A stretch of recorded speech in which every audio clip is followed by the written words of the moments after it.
wrote us a extraordinary short and sweet summary this week.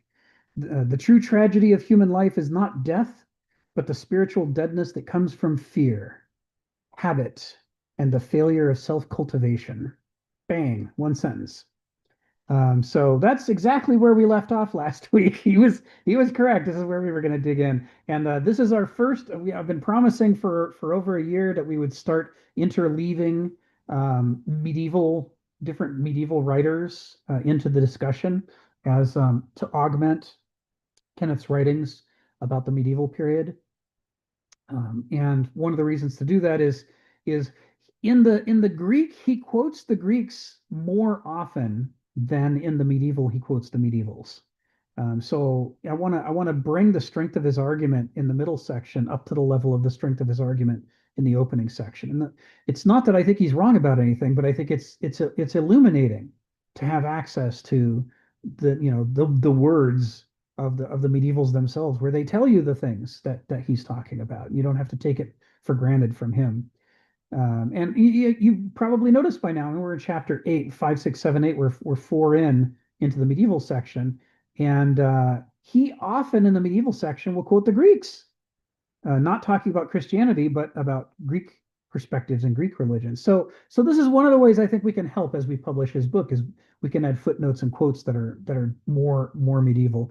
And I said last week that I wanted to kick that off with Thomas, and then Paul, and then Clement, because I want to do the early Christians, the pre-gospel Christians, so they are revelatory for helping us to understand this dark, undocumented period of how Christianity got started. Almost all of the things we think we know about the life of Jesus don't come from the century in which Jesus lived. It almost all comes from the Gospels, which were variably written, either late first century or at any rate, certainly second century. There's a lot of second century philosophy and arguing in the four Gospels. So we're sort of kicking off our discussion that way. Even though the medieval period doesn't start for another 4 or 5 centuries, as we've said, the Hegelian model of history is that these epochs are living organisms whose roots go back into the previous epochs, and they don't die completely at the end of their epochs either. That the consequences of the things that they set in motion continue into the subsequent epochs, and that's why moderns are a form of medievals. We are the rebels who pushed away from the medieval worldview to create our own, and now we think we're totally separate and different in every way from the medievals. But the truth is, you scratch the surface of a modern, and there's all kinds of medievalisms in there, as we're gonna come to. We're very clear on the ways in which we think we're different from the medievals. We're a whole lot less clear about the ways in which we are a continuation of medieval ideas, such as our penchant for genocide and purification. As Stephen said, why do we keep thinking in absolute terms? Well, we were trained for 1,000 years under the medieval epoch to think in absolute terms. And so just because we dethroned God, as Nietzsche criticizes us for doing, doesn't mean that we stopped doing medieval thinking. We just dress it up differently. Instead of being religious, it's systematized and rationalized. But, no matter what kind of rationalizations 20th century eugenics has, it's still just genocide. It's still just medieval genocide. Shifting from religious genocide to racial genocide or what have you doesn't make a fundamental difference. There's continuity. So for that reason, we're starting the process of letting the medieval writers speak to us with pre-medieval writers who were influential in creating this religion and this culture that arose from within the ancient order, overthrew it, and then ultimately replaced it to become, the dominant force in Europe, and still a powerful force to this day. So we'll start with Thomas, and as part, and as we said last time, the reason we're starting with Thomas is Thomas and Paul are basically tied. You will see a variety of, even though people generally acknowledge that Paul is writing around 50, so maybe 17 years after Jesus dies, 50 and 60, he's writing in that period. Uh, when it comes to Thomas, there's a lot less agreement about when he's writing. If you look at the early Christian writings website, and let me get us the link for that right now, because It's a reference we're gonna use over and over and over during this year. It's just one of the best references anybody ever created on this topic, and it's because his goal was to write a page, to do a page, scholarly page about every single work that we know of that existed at some point from early Christianity, whether it's because we still have that work, like in the case of the Gospel of Mark, or we don't, but early letter writers or other gospels or what have you actually name the work or reference it, as happens with, for example, the gospel according to Marcion. Marcion had a gospel. He was the first one to put a canon together. All of the later canonizers criticize him. The later Orthodox canonizers say, that terrible guy, he's leading us all astray and unfortunately forcing us to have to come up with a canon of our own. And that's why we have a canon, is they're also angry about what Marcion did. So we know Marcion had a gospel. They all say it. But they made sure it didn't survive because they hated it, right? Is one of the problems we have about early Christian writing is that these people are constantly trying to erase and suppress each other. But fortunately, in the course of doing so, they tip their hand about the existence of various works. And this website is the only place I know of that tries to systematically list all of them. And within the page for each one, they say, what is everything that we know about that work? Who are the different people who've written about this work? What do we have fragments? Are there any online references? It's quite useful. And it's not all that easy to work out what the author's own take on these works is. He's trying to be scholarly. And so he really gives you something that, regardless of whether you agree with him or not, or if you can even figure out what his position is, it remains a useful. Even if you were opposed to his position, this would still be the go-to reference to find out about these things. So, and along with that, I'm going to give you this other link, which is the link specifically to the Gospel of Thomas. And I'm not taking you to the Gospel of Thomas page. I'm taking you to the Gospel of Thomas commentary page, which is even richer. You can find the Gospel of Thomas page easily off that link I just gave you. But this link, the second link, that takes you one step further. And this is the page that has every one of the sayings of Thomas. If you haven't never read the Gospel of Thomas, this is a great place to go. And what makes it great is that it does, if you click on any one of these things, like if you say click on saying one, Gospel of Thomas saying one, what you're going to see now is side by side translations from different translators of that same saying. So you can compare and contrast. Some of my very favorite books about Heraclitus, there aren't as many in his case, but especially the Tao Te Ching. There are some great books on the Tao Te Ching that do this exact thing. Say, okay, here's fragment one from the Tao Te Ching, and here are 17 different translations of it. So you can compare them and try to figure out, who's got their thumb on the scale in which way, or who has an interpretive framework that's causing them to either misread part of it a certain way, or is causing them to notice some interesting point of it that everybody else missed a certain way. And the other thing that you see on a page like this is here. I'll just drop in the link to fragment one as well while we're at it. The other thing that's interesting about this is that after the side-by-side translations, he then has a list of scholarly quotes, what different scholars have had to say about this fragment, and a list of visitor comments, what have different, visitors said about it. And so it's a way to sort of see a whole discussion happening about the interpretation and meaning and translation of each of these sayings. It's just a fantastic way to dive in. There are some good books on the Gospel of Thomas, and I thought they were good, but it turns out the author of early Christian writings also thinks they're good because under the scholarly quotes, the very first one that he lists is the Gospel of Thomas, the Hidden Sayings of Jesus, as translated by Marvin Meyer with interpretation by Harold Bloom. And hey, what do I have in my hand right here? Right? This was one of the early breakthrough books on the Gospel of Thomas. When it came out, I was like, woo, I have to get a hold of that. It's not very thick. There aren't that many sayings in Thomas, but it's pithy, and it is the first one that the author of early Christian writing lists.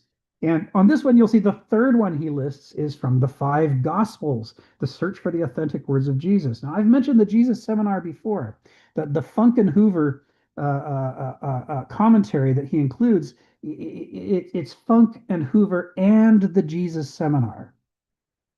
And I'm going to take a moment just to remind everybody what this is about.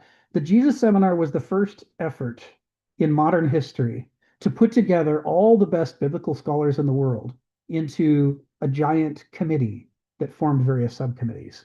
And their job was to go through all of the extant manuscripts from early times that we had for each of the books of the New Testament. And for each one, try to figure out which ones looked more corrupt. Well, first of all, which ones look more complete and which ones look more incomplete? Second of all, which ones look more corrupted? Have been somebody's been tinkering with them, and which ones look more like the originals? And they used standard philology and manuscript evaluation science techniques, perfected by the Germans in the 19th century and developed further since then to try to make these decisions. And among the things that they were looking for is interpolations, like where Paul is talking about his list of great women prophets that give examples of how women should be listened to, and he lists some of them, and then there's a line in there something to the effect of and women in church should shut up and sit down and not try to talk, and then the list continues with the rest of the great women prophets that everybody should listen to, and anybody looking at that sequence could say, hey, that thing in the middle is that doesn't sound like that was something Paul said. That sounds like something a later editor or interpolator or manuscript copier who just could not stand reading this passage in Paul where he's talking about the glories of women prophets, because he's writing 100 years later at a time when women have been told to shut up and are not supposed to talk in church. And his peak is erupting reading Paul saying this. And so he just inserts his own words into the middle of Paul's letter because he can't have Paul tell people this thing that he hates to hear so much. So he just lies. He just inserts a forgery. There's a book by, I think it's by Bart Ehrman, called Forged, that is about some of the research that came out of the Jesus Seminar about what are all these spots where people have been messing around with the letters. Anyway, the Jesus Seminar, they used all of their scholarship and they disagreed about all kinds of things. I mean, there were Republicans, there were Democrats, there were independents, there were people from all over the world who had nothing to do with US politics. They took every possible position, but they tried to get together and focus on the scholarship. And it makes it, as a result, whether it's accurate or not, it is a very important and interesting historical moment in biblical scholarship. And so that's why I have most of their books. This one is called The Five Gospels, and it was one of the first of the books that they published after the Jesus Seminar Roundup. And you notice it says five: Mark, Matthew, Luke, John, and Thomas, because the Jesus Seminar concluded that when the canonizers decided to exclude Thomas as not a legitimate gospel, that they were wrong, and that all of the scholarship suggests that Thomas's arguments for belonging in the canon and in the New Testament are at least as strong as Mark, Matthew, Luke, or John. Um, that it was excluded for political reasons. The Orthodox were fighting a relentless political religious battle with the Gnostics. And the Gnostics loved Thomas.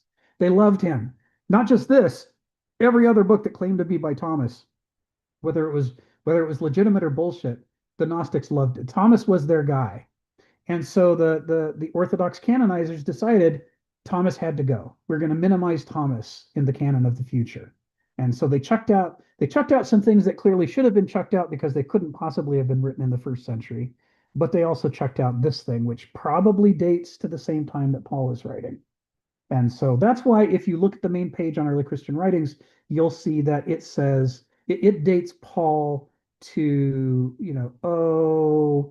between 50 and 140. And that reflects the enormous amount of disagreement there is. But in the time since that kind of was the responsible position, people have increasingly come to the conclusion that 140 is way too late. The latest possible date you could argue would be around 90, but more likely it really does date to around the same time as Paul, and that's why we're starting with Thomas. Um, for anyone who has come to this recently, who doesn't know my positions on these things in general, I want to emphasize that existentialist philosophy prides itself on being above all things concerned with trying to deal with the world as it actually is, not by claiming that what we say is the truth, which is the bullshit nominalist approach to existentialism. But conversely, the scientific approach of saying everything that we say is provisional, give us new information, we'll change our mind. The whole approach to this is we're trying to use the best information currently available to avoid being escapists, to get closer to reality, as close as we can. So when I talk about Thomas probably representing one of the 5 to 20 different variant versions of Christianity that existed around 50, I'm not saying for sure that that's true. I'm just saying that's what the evidence so far points us to think. So that's how I'm going to proceed. And I'm not starting with Thomas because I think that Thomas is telling us the truth, the whole truth, and nothing but the truth about Jesus. I'm starting with Thomas. People who were last week will remember, because the only way to understand, increasingly, we're coming to see that the official position that Christianity began as a unified religion with an unbroken chain of succession that went from Jesus to Peter and James and the rest, all the way into the period, when Constantine makes it the imperial religion and an endless line of popes unbroken, uh, and that every variant broke away from that common church, that they were all heathens and heretics and crazy iconoclasts. And that appears to be 100% false. We have, all the evidence suggests that story was made up in the 2nd century, because all the evidence we have from early Christianity shows different branches of Christianity with different ideas about Jesus and its history, who apparently don't know about each other. They don't seem to know that, like Paul writes relentlessly about the different people that he's arguing with, how their theology differs, how the way they organize a church differs. In his letters, his authentic letters, he's very clear about this. And we learn a lot about these alternative threads that he's aware of and he's struggling with. But you know what you don't find anywhere in Paul's letters? Even the faintest reference to Thomas and the church that Thomas is associated with. So as far as we can tell, within 17 years after the death of Jesus, there are a bunch of separate silos in Christianity. And each of them is developing their own interpretation of Jesus and Christianity in their own way. And then what happens over the next 100 to 200 years is they all find each other and decide whether they're friend or foe. And if they're friend, they do this work to sort of integrate their work into each other. And if they're foe, they try to suppress each other. They fight with each other. They tell each other not to listen. They burn each other's books. They're possibly, or in the case of the Orthodox canonizers, they chuck Thomas out of the canon, even though he should clearly be there. So we can't rely on any of these people to give us the complete truth, because nobody apparently has it. But what we can rely on them to do is to give us insight into the thread that they're a part of. And by doing that, we can start to collect some of the puzzle pieces. Even if we don't have all of them or even most of them, even if we're not sure how they fit together, just seeing these different puzzle pieces and understanding that our position is not in the position of anyone who gets to know with absolute certainty what Christianity was like in the 1st century. Even if all we can do is grab these little pieces, these glimpses, and say, well, here are some of the things that were happening. And somehow we got from there to Constantine. That brings us closer to the truth. And that's why I'm starting with Thomas. We'll do Paul after Thomas, but I'm going to start with Thomas. Sharon, come off mute. Tell us what's on your mind. A couple of questions. And the more I read is the more interested I got. I hear what you're saying, but I'll just read something that I read here that said, interest in ancient Judeo-Christian writings that are not in the Bible was reawakened at the end of World War II with the discovery of the manuscripts at Nag Hammadi, Egypt in 1945. I think that's the Gnostic Gospels, and Thomas is one of them. And the Dead Sea Scrolls near ancient Jericho between Israel and Jordan in 1947. Yes. Now, both of these sets of documents are the work of obscure sects, just like you're saying. The Nag Hammadi documents are the work of a Christian Coptic sect called the Gnostics, who believed in salvation through wisdom and knowledge rather than faith by good works. Now, reading Thomas, Thomas does, the Gospel of Thomas does not ascribe to that. In fact, I read in detail one of the biggest differences that I saw with the Gospel of Thomas than Matthew, Mark, Luke, and John is he talks a lot about the infancy and early childhood of Jesus Christ. And Jesus was a miracle worker even when he was below 10.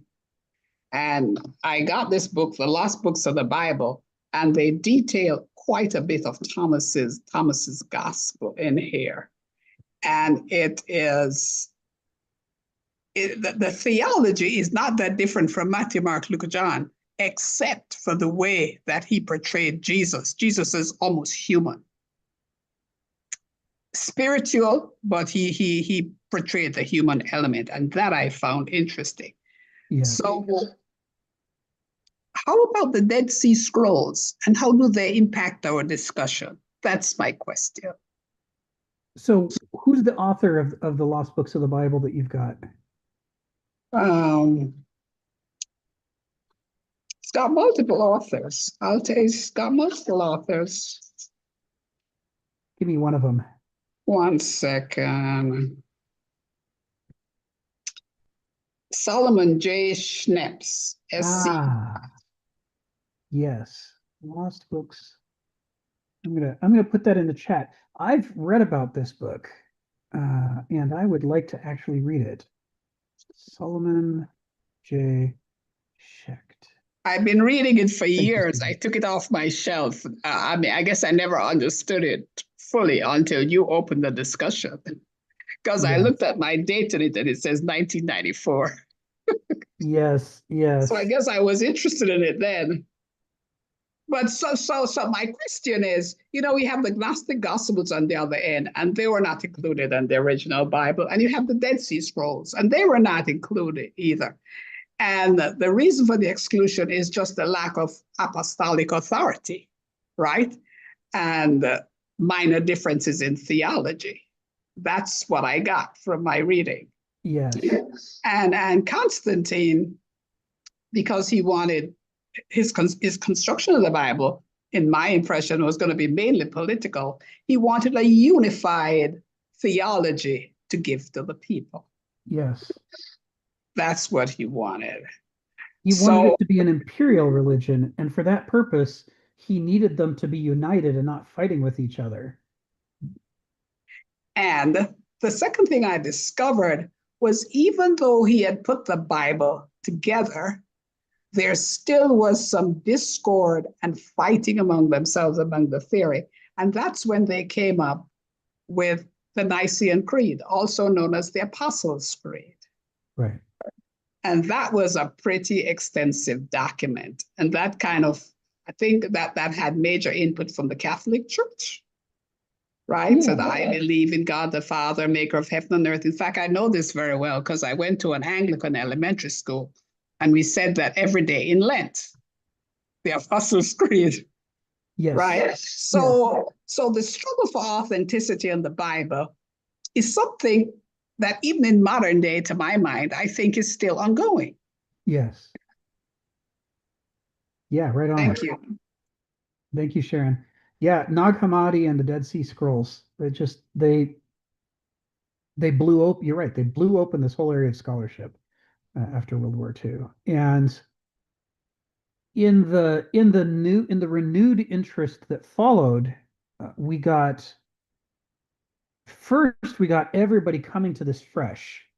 Even people who had no background in philology or translation or anything got interested in them. But eventually, the old interrupted 19th century German tradition of manuscript study came in and crossed with that new interest caused by the Nag Hammadi and Dead Sea Scrolls discoveries. And all of that ultimately came together to cause the Jesus Seminar to be formed. That was ultimately what motivated the idea. We need to get the experts together and we need them to agree on, which of this can we trust the most and which of this can we trust the least. So it's interesting stuff. The Gnostics, there are a lot of books ascribed to Thomas in the Gnostic collection at Nag Hammadi. There's the Book of Thomas the Contender, and There are a couple of other Thomas books. I can't remember all of them, but it's one of the challenges when we're talking about these is that some of them were written 100 years later or longer after after the Gospel according to Thomas. It's different from the rest. It's so early compared to the rest of them, and you can tell it's part of what's interesting about the fact that the Gnostics glommed onto the Gospel according to Thomas. Yeah, how tall was Goliath is a good one. But part of what's so interesting about the way that they glommed onto the Gospel according to Thomas is that the later books ascribed to Thomas are full of Gnostic theology. You can see why the Orthodox canonizers excluded them. But the Gospel according to Thomas itself is not. It has very little to say about the life of Jesus. It's the Gospel according to Thomas is almost entirely sayings. It's just like it pared away the life of Jesus, and it has like an opening sentence, and then it's just saying one, saying two, saying three, saying, and in that it's kind of like the Quran. The Quran was created by people following Muhammad around and writing down what he said. And the idea of let us tell the story of Muhammad didn't occur to anybody until much later. At first, they're just like, "Ooh, that's a good one, Muhammad. I don't want to lose that. Let me write that down." And the Gospel according to Thomas is claiming that its sect did that. That it was Thomas himself, Didymus Judas Thomas, or however you arrange the three parts of his name. That he himself was present when Jesus was speaking, and he would jot things down, or he would have arguments with Jesus and they would debate points of theology and write things down. So it's interesting. It is a stage in the development of Christianity that really predates the whole storytelling side. And when you put it side by side with Paul, you can see that Paul's exclusion of the story of Jesus's life no longer seems bizarre, right? If you put Paul next to Mark, Matthew, Luke, and John, it makes Paul look like the weirdo. These guys are all interested in his life. How come Paul has almost nothing to say about it? Well, yeah, that's because they aren't part of Paul's milieu. They aren't part of Paul's generation. They're not writing at the time Paul is writing. Whoever wrote Mark, Matthew, Luke, and John, who we're pretty sure is not Mark or Matthew or Luke or John, it's written much later. Um, whoever wrote them is generations later. And once we identify the author of the Gospel according to Thomas as a contemporary of Paul's, now all of a sudden Paul stops looking like a weirdo and starts looking normal because the author of the Gospel according to Thomas has no interest in Jesus's life either. Neither of them tells us about what was he like as a boy. What was his mother like? What happened leading up to the death of the cross, the empty tomb? All that stuff is missing from both Paul and Thomas. Because Thomas is like, oh my God, what a great teacher. You have to hear these things that he said. This stuff is so important. That's Thomas's interest. And Paul's interest is this whole, wow, on the one hand, we're trying to set up these churches to carry forward his teachings. And how are we going to do that? And that includes the whole preaching to Gentiles. But on the other hand, the focus is really on salvation and personal communion with the Holy Spirit, with Jesus via visions. The visionary Jesus who speaks to us right now, today, not in the past, but at this moment. Paul is really interested in that. And that's so interesting to Paul. He just doesn't really have time to be fiddling around with what did he eat on a Thursday or, who did he argue with on a Friday. It's like he's like, that stuff's not as important. They're trying to get the good stuff written down. And to Paul and Thomas, it's two different things that are the good stuff. Sharon, come off mute. Tell us what's on your mind. So one more thing I'd like to share. I listened to a series of lectures by Elaine Pagel, who is a professor at Georgetown, professor of religion. And she said that Thomas's real name was Didymus Judas Thomas, and he's mentioned in the book of John. I didn't have time to look that up. Yes. But she said something which really caught my ear. She said, Matthew, Mark, Luke, and John talked about the public teaching of Jesus. But when you come to Thomas, Thomas talked about the private teaching of Jesus. And she called this esoteric, Yeah. right? And these were like, when the and I guess Ari is here today, when they got together in the temples and they were discussing, that's what is included in Thomas's book. That's what she alleges. I'm not sure. I couldn't distinguish. But she made a difference between the public teaching and the private teaching, which was the esoteric stuff. Yes. Elaine Pagels. It was a very, very good lecture. It lasted about 2.5 hours, Can you two type her, sessions. can you type her name into the chat? Yeah, I So will. we can follow up and kind of search for her. So Yeah. what you're talking about, that happens in Buddhism as well. The biggest split in Buddhism is between Big Raft or Mahayana Buddhism and Small Raft or Hinayana Buddhism. And Big Raft Buddhism is trying to get as many people to be Buddhists as possible. And so it focuses on the more digestible, accessible parts of Buddhist teachings, in order to get as many people, to move in a Buddhist direction as they can. But the criticism that the Hinayana people have of the Mahayana people is that they water down Buddha, that they're so busy trying to make Buddha popular that they're sort of grinding all the rough edges off of him and trying to sweeten him up with some sugar. And the Hinayana people say, Buddha's going to say some things that are going to upset you. And that's the point. He's going to say some things that are going to confuse you, that are going to challenge you. And that's the point. He's trying to shake up your worldview. And they don't want to lose that in an effort to reach out to more people. So the Hinayana Buddhism tends to be more monastic, more focused on people who are willing to put in the work and willing to be challenged. Um, and so it exposes what we might call the esoteric or secret teachings of Buddha. And there's been other branches of Buddhism, and these branches have branched themselves countlessly over the years. But it's long been observed, and the Buddhists themselves talk about the big raft and the little raft, and what are the pros and cons of each. What good does it do if there's one or two people who understand what Buddha really meant, but nobody else on the face of the earth? That's the Mahayana criticism of the Hinayana.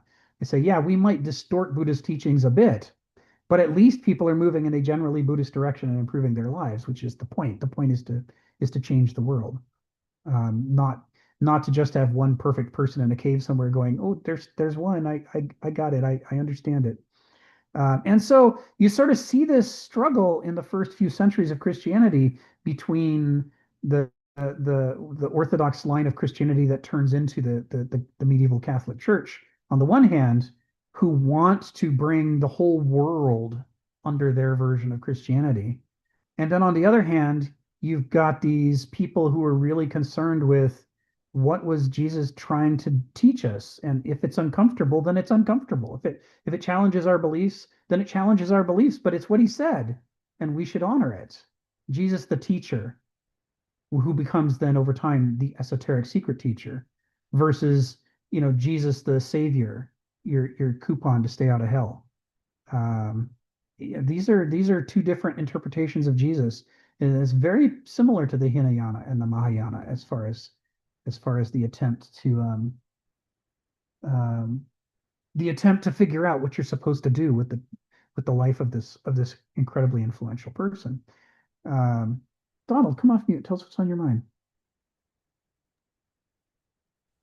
Well, I'll go back to my childhood Christianity for a bit, where probably following Luther, I don't really know. There's a difference between like esoteric, which would be,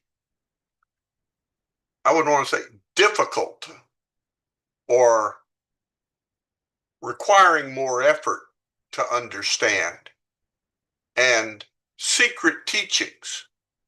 That one of the things about Christianity that was emphasized in my youth was there must be no secret teachings. I think that's back to pretty much to Lutheran Protestant tradition, but it is not a cult. There is not something that you want to know what it takes, you can find out day one. you can't maybe do it or practice it or fully understand it. But it is not, I don't know. I mean, this could be different from some Greek cults. It's sort of a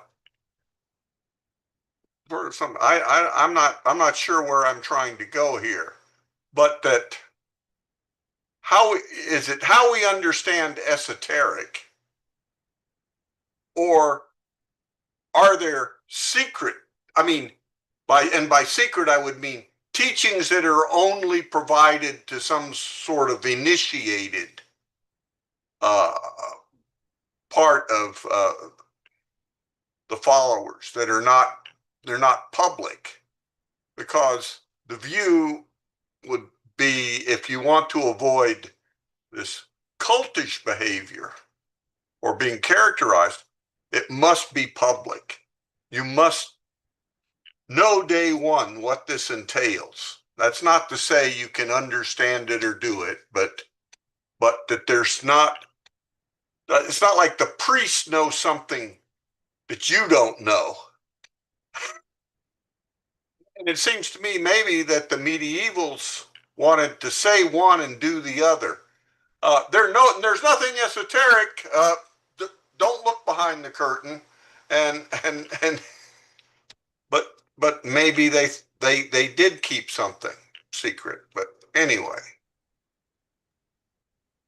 Yeah, this issue is it becomes, I'll call you in just a second, Sharon. This becomes a recurring issue for the medieval church because on the one hand, when they translate the New Testament into Latin and more modern forms of Greek, they're trying to keep the books accessible so that it doesn't require a linguistic scholar to read them. Especially if it doesn't require a polylinguistic scholar. They're like, it should all be in one language and a language that's fairly accessible to us. But as the language ages, Latin drops out of the vernacular in all of these countries. And what was the common shared language most accessible to everybody else turns into the esoteric language that only a linguist can understand. And the church had a choice then. They could have translated, or in the 500s and 600s, they could have said, let us translate this into all of our various vernaculars. But by that point, they'd been struggling for half a millennium with the problem of deviations from the core theology. And they were well aware of translation difficulties and how hard it could be.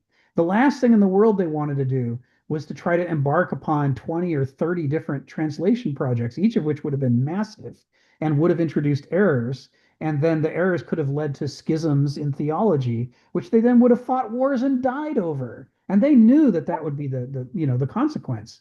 So they're saying, no, let's keep it in the Latin. But by doing that, the consequence becomes now the priesthood becomes the keepers of the secrets. They're the only ones who can read the books. Nobody else can read them. Everybody else has to get their Christianity from the interpretations and or abridgments or Bowdlerizations of the preachers. They don't know what the books say. And of course, 1,000 years later, this is going to become the gigantic issue.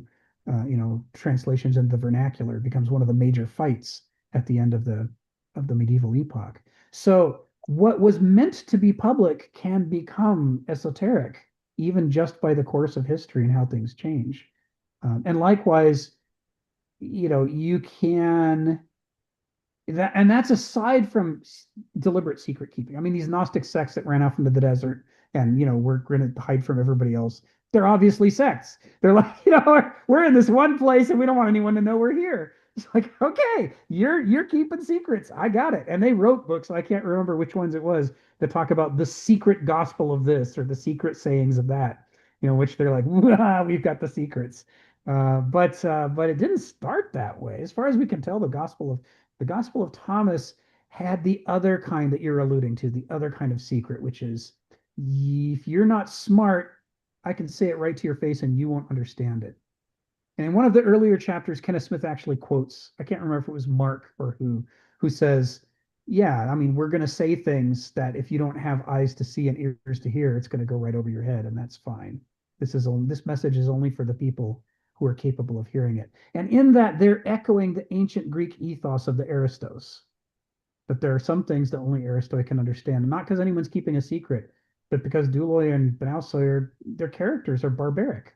They they're not capable of that kind of modulation. So there's all kinds of ways we can have secrets here, and all of it is involved in this church history. I mean, I don't know of any variant on secret keeping that doesn't become a major historical thrust at some point in these early centuries. Sharon, tell us what's on your mind. Well, I just wanted to clarify something from the lecture. When she talked about public teaching, she made the point that Jesus taught the public in parables. And when he got together with his disciples, he gave deeper meaning to the things like explanation of the kingdom of God, right? That's how she explained it. And that's what she called the private esoteric teaching, right? Well, he spoke to them, as I understood what she explained, he spoke to them at a level that they would understand, not necessarily while he was with the general public. So I just wanted to clarify that. And also, she's a professor at Princeton, not Georgetown. Sorry. Oh, thank you, Sharon. It's a very good lecture if you want to listen to it, because she's done extensive research. You can get it on YouTube. Elaine Pagels. I am absolutely going to watch that YouTube video before next week. Thank you. I'm really excited. Thank you for pointing me at it. Highly relevant here. So we got to give a little background here. Thomas is one of those people, because his gospel was excluded, and because while the Orthodox scribes were busy editing the words of 10 Acts of Jesus to make them more acceptable to their second and third century theology, they excluded certain things. And Thomas, got the short end of the stick. He doesn't show up very much in the four Gospels, even though, and it would, and so a modern person would be forgiven for thinking that he was a minor figure, but early church history makes clear that is absolutely the opposite of the truth. Here is a Wikipedia link. Granted, Wikipedia is not an authoritative source. You have to judge article by article how good it is. This one's not bad. And one of the things that it makes clear that we want to talk about when we're talking about the Gospel of Thomas is he is revered in the Syrian church, the Church of Syria, which in the first and second and third centuries was an incredibly important branch of Christianity. Syria was one of the major centers of learning in the world. It had an enormous body of scribes. And as I think Stephen has made this point before, we credit the Arabs for saving so much ancient Greek and Latin literature for us, and they did. But part of the way that they did that was that when the Arabs took over the Middle East, among other things, they took over Syria, and several other major centers of learning throughout Central Asia were places where Christian scribes had been copying works for centuries. And so when the Arabs took over those places, and set up their own houses of wisdom and houses of learning. They had access to this stuff that the Western Church didn't have. So they were able to tap into these centuries old traditions of scholars. And one of those centuries old traditions of scholarship is at Syria, and not by accident. So when we talk about the fact that Thomas, the Apostle Thomas is this incredibly important figure and he sets up the Syrian church, we're not talking about some weird, parochial side issue here. We're talking about he set up the institutions whose continuity made it possible not only for us to have access to the gospel according to Thomas, but a great deal of Aristotle and Plato and Heraclitus and other writers. We might just be missing whole works if it weren't for this institution that Thomas set in place. Clearly, the spirit of the church in Syria was among other things a preservationist spirit. They were not interested in burning books. They were interested in copying books and preserving books. And an enormous amount of what we know about the ancient world we owe to them. And to, was that something added later, or was that part of the spirit of Thomas? It's hard to say, except if we look at the gospel according to Thomas from the year 50, if this does indeed represent something about Thomas's authentic tradition, which we don't have any way of knowing, but it could. If it does, then in it we see that he has no interest in salvation per se, in immortality per se. He has no interest in Jesus's life. He's not trying to set up churches in this gospel, unlike Paul. There's all kinds of things he's not interested in. The one thing he's clearly interested in is we must not forget what Jesus said. He is that same spirit that later leads to the preservation of Plato and Aristotle and the others. We see that here in the spirit of we must preserve these sayings. We must not lose them. So, it's among the reasons we're inclined to think, although this gospel, like all of the gospels, has clearly been, likely tampered with. I mean, the Gnostics of the centuries that follow had their own access to ground. So why, it was standard practice back then to edit things to please yourself. As Gilbert Murray says in Rise of the Greek Epic, even the Greeks and Homer, they were not meticulous. Once they wrote him down, they did not meticulously preserve the first draft of Homer. They kept editing it. They edited it through the Peloponnesian War. They edited it through the Alexandrian period. They're editing it into our millennia. They're still editing and changing the wording of the Iliad and the Odyssey. This was the norm, right? The norm was that a book isn't even a thing the way it is for us. For us, a book is like potentially a Bible or a quasi-Bible. It is a sacred text. It might be either very sacred in the case of the Bible. It might be not very sacred in the case of a collection of jokes. But in any case, it has some canonical authenticity that we want to preserve. The book is the thing. But in the ancient world, the book was not the thing. The speaker, the rhetorician, was the thing. And books and scrolls largely existed so the speaker could have some notes to refer to and where he could prepare his speech and where he could glance back at it while he's talking. It was his lecture notes. And so they edited them, relentlessly. They were constantly, they didn't see it as a sacred body of text to be preserved. And this is hard for us to understand when among the works that they're editing like crazy back then are works that purportedly say what Jesus said. And the lecturers don't hesitate to go in and cross out some lines and write in their own. So they're like, this isn't about what Jesus said. This is about the lecture I'm going to give this afternoon. And I'm not going to say that part. I'm going to say this other thing, which I vaguely remember Jesus as having said. The fact that my previous draft of this book doesn't say that Jesus said it doesn't mean I don't think he said it.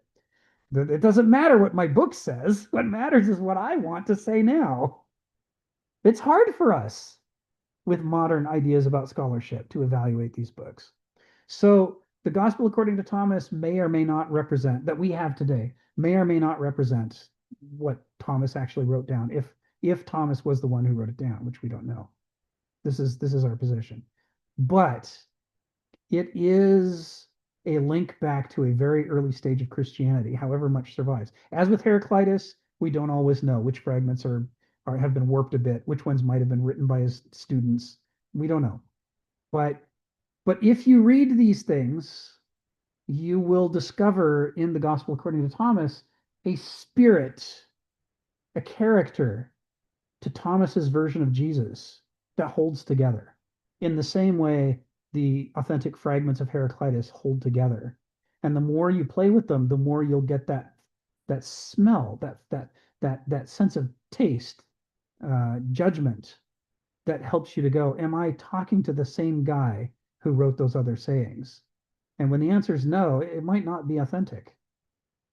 But when the answer is yes, then even if it isn't authentic, even if it's from one of his students later on, it's some student who obviously understood the spirit of Thomas, or in the case of Heraclitus, the spirit of Heraclitus. It's what I'm thinking of is the Heraclitus fragment. We all know the Heraclitus fragment. It says, into the same rivers we cannot step, for other and still other waters are flowing. We've all heard some variant on that one. That one is probably Heraclitus because it's being quoted by everybody under the sun from early on. But there's another one that goes with it, and nobody can agree whether it's Heraclitus or not, which says you can't even step once into the same river because he says, into the waters we step and do not step. We are and are not. And some people go, that must have been his students. And other people, or it's a Bowdlerization or a distortion of the first one. But other people look at it and go, no, I bet that is Heraclitus. Or if it's not Heraclitus, if it was one of his students, whoever the student was truly understands the spirit of Heraclitus, because that really strikes to the core of the original quote. The reason we can't step in the same river twice is because in the process of stepping, the river changes between one step and the next, and anybody who thinks about the river and thinks about us can conclude, but wait, isn't the river changing while we're stepping in it the first time? I mean, it's right there. It's an implicit meaning of the quote. So we don't know for sure. And that's how it's going to be with these sayings of Thomas. We don't know for sure. But maybe we can as Nietzsche wanted us to do, as 19th century German philologists struggled to do, as Kenneth Smith is trying to teach us to do in his book Millennia Microcosm, maybe we can learn to sniff out Thomas and get a sense of what he's like. Optimus Ari, come off mute and tell us what is on your prodigious mind. Thanks. I mostly am interested in pulling the color of a Sharon. I didn't see this week's text, the specific part where we're at, and I was hoping we could dive in to what Kenneth is saying about these things. I feel like we're getting a good introduction and background, but I'm a little bit confused where we are with what Kenneth is actually saying. I can answer that. So for year 2, we're augmenting Kenneth's text with these studies of early writers and medieval writers.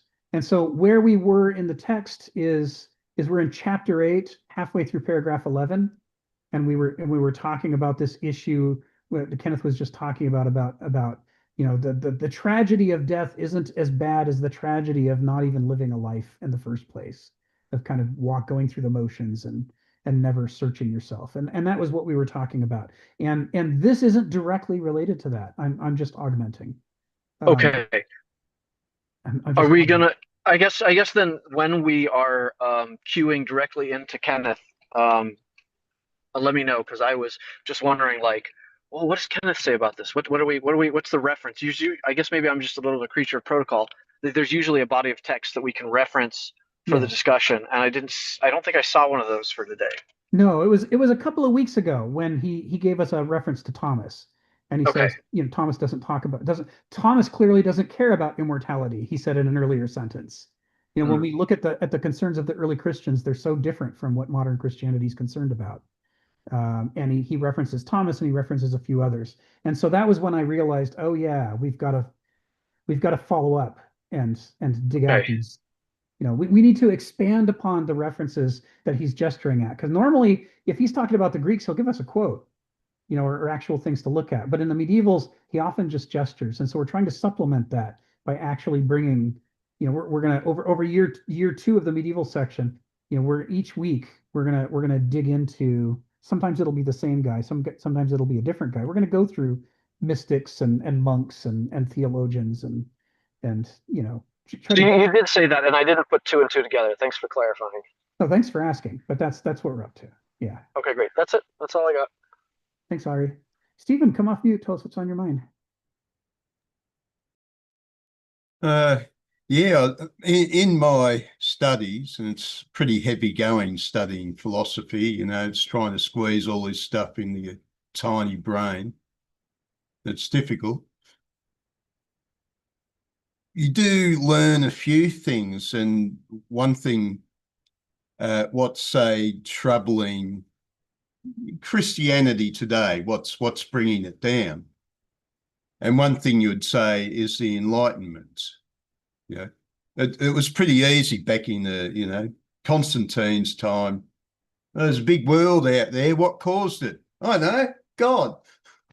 Because now we have a very complex idea of causation, which differs us from the idea of God. Or you had the prime mover, even in the more sort of sophisticated Aristotelian sort of work. But we had the Enlightenment, and the Enlightenment carries with it that other quality, intellectual arrogance. Now, people who rewrote the Bible must have been suffering from intellectual arrogance on some occasions. Maybe not always, but most of the time. I know what it is. I know I have the correct idea. Everybody else is wrong. This is one factor that, of course, has brought the Christianity down in the West. But it's amazing how the Enlightenment didn't stop people going to church. What stopped people going to church was materialism. I mean, technology. Oh, why go to church? I've got so many other things on. Back in the old days, they didn't have so many things on.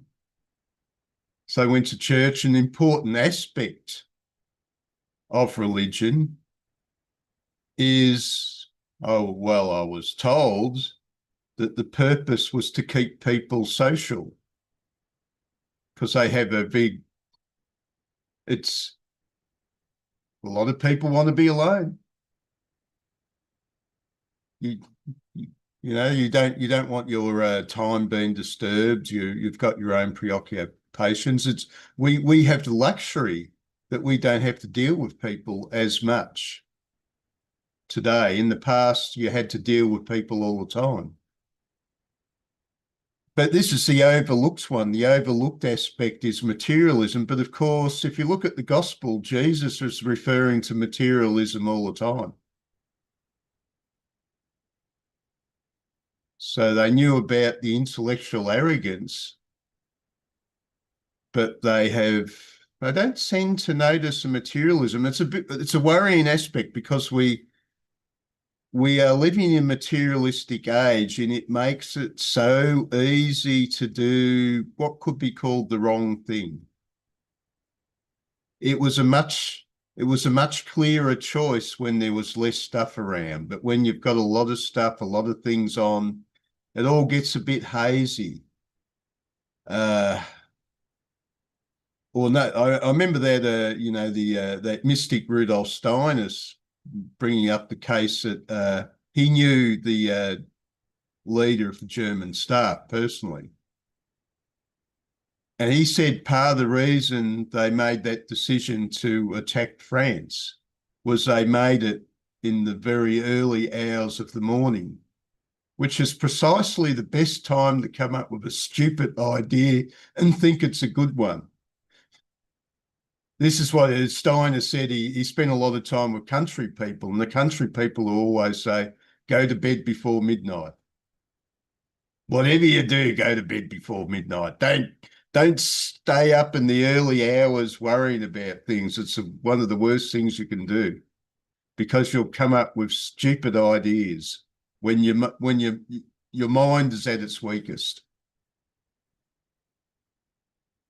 But we're in danger now, because I remember there was a little thing on the internet where they caught a few of the European leaders. I think Starmer, the guy that runs France, and some other guy. And reporters all ran in on them, and they caught them doing coke. And there's just so many drugs around. I didn't realise until recently that you could get legal speed, Adderall, in America. And there's a lot of people on the stuff, and I've seen a lot of people rolling around, and I've realised, over time, you realise they're on something. It's not a downer, it's an upper. And it does make them very sharp and very fast, but the downside is that they miss subtleties.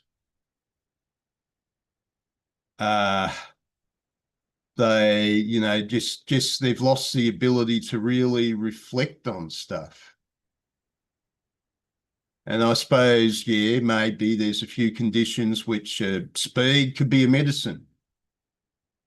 But, it seems a lot of people are using it in a way that it's not good to use. And we're living in a culture where our leadership are on stuff. And stuff makes you seem sharp, but it makes very bad ideas look like very good ideas. And that's what I mean by dangerous. Thank you. Sorry for taking so long. No, it's a great point. It's a great point. I don't know, Rick, but what would you say about, say, stuff like Adderall? Well, I come from a family of addicts and I can't touch any of these things. I don't dare. It's for my purposes, I won't even drink coffee. I don't smoke cigarettes. I have to stay away from all the mood altering substances. And the reason is, we're in our family, we are too emotionally and intellectually mercurial. Keeping our feet grounded takes real concentration. And all of these different substances disrupt that grounding one way or another, whether they speed you up or slow you down or put you in a haze or make you feel good or make you feel bad or whatever it is. And we do not need the added challenge. It's like we're struggling to lift the weight that we're lifting right now. Someone else adding an extra weight on to one side and not the other is just going to make a mess. And the way I know is I've got generations of family members. All the things you're talking about. This is when you grow up in a family of addicts, you develop a nose for what is the person I'm talking to on right now, listening to the distortions in the way that they think and feel. What do I think it is that they've loaded up on? Because if you couldn't figure that out in the family, then you never knew when to take somebody seriously and when to just, give them a little distance or shock absorption. Uh, when do people get weepy and suicidal, but they're not actually going to do it? Versus when are they actually having an existential crisis? It was really important to figure that stuff out. And it all comes down to going, is it beer? Is it wine? Is this the authentic person talking? So I remember, and I can't remember which drugs it was, but the Nazis used to put their soldiers on drugs in World War II, as I recall. Type of methamphetamine. Yeah, amphetamines.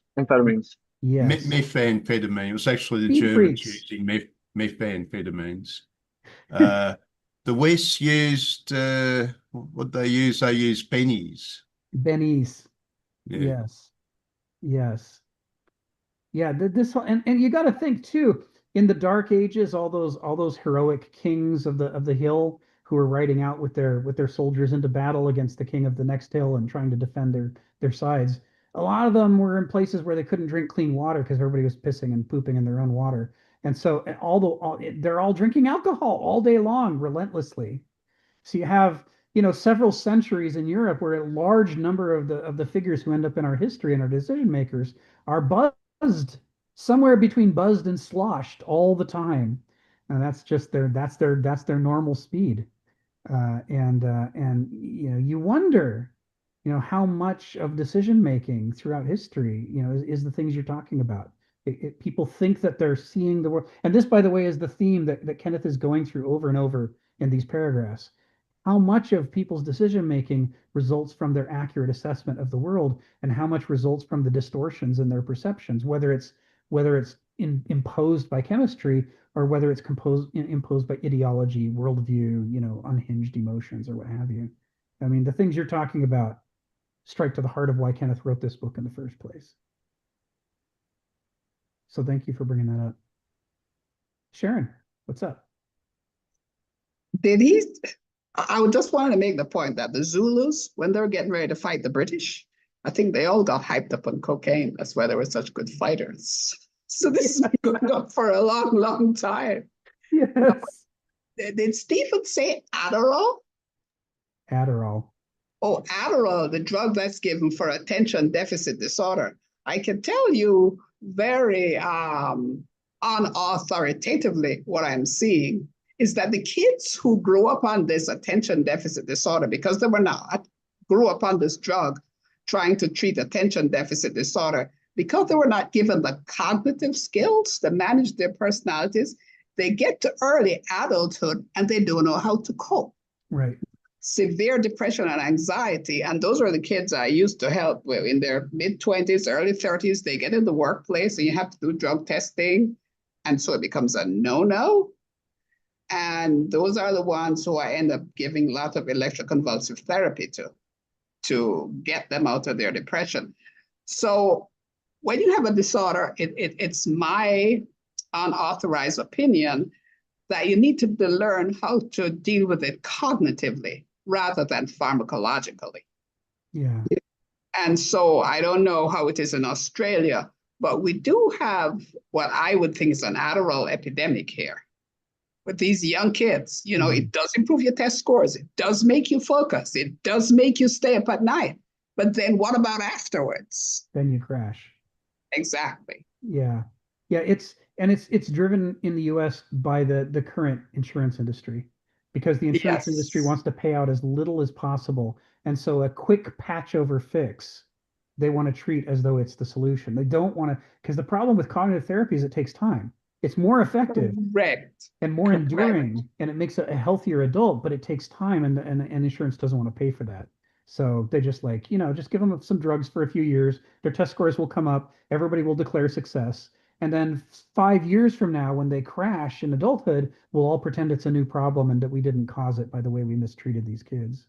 And maybe Ari, as a neurologist, can comment on this, because one of the questions we're now asking is what is the impact of all this pharmacology on a maturing brain? Right.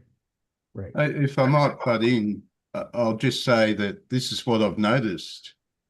This is this enormous tendency. People have got this idea, they keep on saying, I've got this incurable mental illness. And I wonder if it's a crutch, because really there seems to be a lot of stuff which can be overcome with education. It can be overcome with practice rather than a pill. And it looks like we live in a culture which has just lost a lot of subjective wisdom in its pursuit of objective materialism. Right. Right. But a lot of it doesn't come down to the patient. A lot of it comes down to the system that tells them what to believe. It was just this year there was a big double-blind study that says the entire framework we've been operating under for 30 or 40 years that says that depression is caused by inadequate amounts of neurotransmitters has now been refuted absolutely. For 40 years, we've developed all of these drugs that are supposed to increase the amount of serotonin or other things in the brain on the theory that the brain wasn't producing enough of them. And the theory was enough for drug companies to make a killing out there in the market. But now the science is saying that maybe that entire framework was false. And what it did was, in the short term, it puffed up your scores. And so it looked like it was doing something. But there's a reason why so many people on antidepressant drugs have to change every few years which drug they're on, because the body adapts to the changes in the ratios, and then it doesn't work anymore, and now they've got to get something new that the body hasn't adapted to. And the drug companies are always trying to come up with a new one to be the next one in the chain so they can keep you moving from drug to drug to drug over 10, 20, 30 years. There is this, and what is a patient supposed to think? If the patient doesn't have a medical degree, hasn't done any of the research, literature review online doesn't count as research, right? And they have to work 40 hours or 80 hours a week, depending on what their income is. They don't have time to think about these problems. So they go to the doctor and ask for a fix. And I think it was 15, 20 years ago, a study came out in Nature saying that 70% of what doctors know about medications turns out to come from advertisements and not from studies. Because the drug literature is just pours into these hospitals and into these magazines. So everybody is getting their information through what is a plausible theory, what it sounds reasonable as an approach for which we can justify, reimbursements, insurance reimbursements. And that affects the whole system and its ability to treat the reality. It takes me back to Nora Bateson's thing about somaticity. You can evaluate not just the difference between an amoeba and a pebble in terms of somaticity, but you can evaluate one society versus another and say, how much is the society concerned with dealing with the reality of the situation versus how much is it just looking for a practical expedient to change the metrics in the short term? And if that's all it cares about is a quick fix to the metrics, then it actually lacks somaticity. because it doesn't want to look any deeper at what the real causes are, and therefore what the real solutions might be that's required. The kind of cognitive therapy Sharon's talking about, there should be a whole lot more of it accessible. We should be willing to invest in it, because if you invest in it, you get decades of functional adult life out of the person, and not just a few good test scores during 6 years of left of elementary school, you know. But we don't. The system mitigates against that. We look for the short-term fix. That means it's a lack of symmetry, and that means we're dealing with a society that isn't alive mentally to the world that it's inhabiting. It's too concerned with coming up with a quick fantasy that it can get a sale from. It's dangerous, right? That's how you know we're in the late stage of modernity. Can I go back to the text? Sure. I miss it.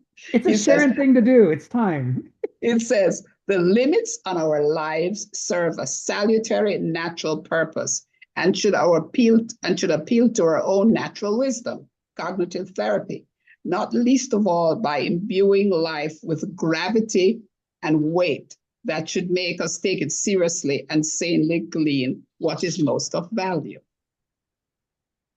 Yes. Isn't that what we're saying? I think. Yes. Yes.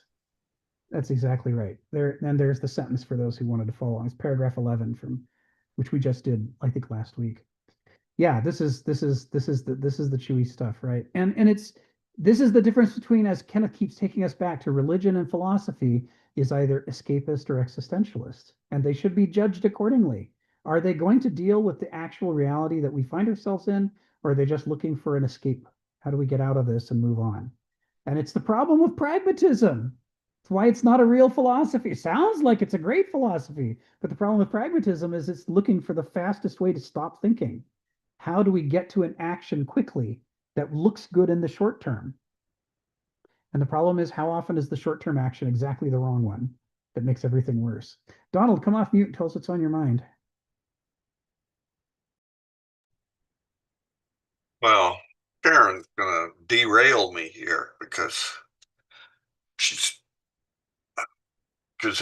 and some of that, Kenneth, it seems when he says these things about the effect of mortality on life, is finding in early Christianity a very Greek view.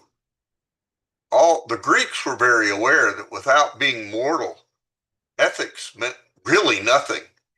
If it wasn't, the only consequence for bad action is really death. And if you don't have that, well, maybe you're unlucky enough to get rolling that boulder or getting your liver picked, but otherwise, not much will happen to you. But I wanted to say that I think it's good that we go more into some of the source material for early Christianity, because historically, I'm a little behind. I'm a few years behind Kenneth, but in the 60s, when he would have largely finished studying philosophy and I began, there was this big classical revival, you know, and the study of classical philosophy, there was a revolt against logical positivism and stuff like that, and that we all ought to know, you know, various predicate calculus and first order and other, I don't know, I have to find my books. But you studied the Greeks, and then there were the British. I mean, there was stuff, you know, then you jumped. It was almost like Kant, Hegel, Nietzsche, you know, that literally there were 2,000 years where nothing, I mean, not nothing happened, but nothing philosophically valuable happened. I won't use Kierkegaard's interesting, but nothing philosophically valuable. We have nothing to learn from this period. And so I think it's, for me, taking a little time to go back, because this is not something that it was like, gosh, you study the Greeks, and then there's Hegel and Nietzsche. You get right into the 19th century revival of the Greeks. And then you roll into the 20th century revival. And now I would say, if I look like, I live in a university town here in Tempe, there's ASU.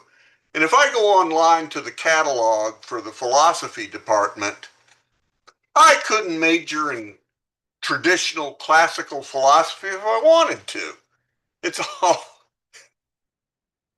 it's, so I don't know. And I feel that Kenneth would have had something like this.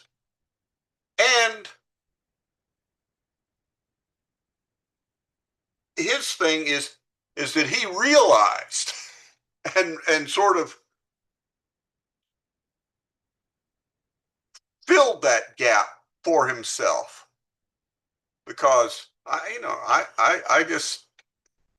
could be wrong. I don't want to speak for Kenneth, but you're right. But I'm happy to notice speak for Kenneth on this how point. well he knows the Greeks, and how well he knows everything from Hegel on through Arendt, and then how all those pithy quotes and stuff disappear. But I almost, until you started talking about it, I didn't notice it, because I have the same. We've all got the same blind spot. I got the same kind of education in philosophy. Yeah. That treated it the same way. Exactly.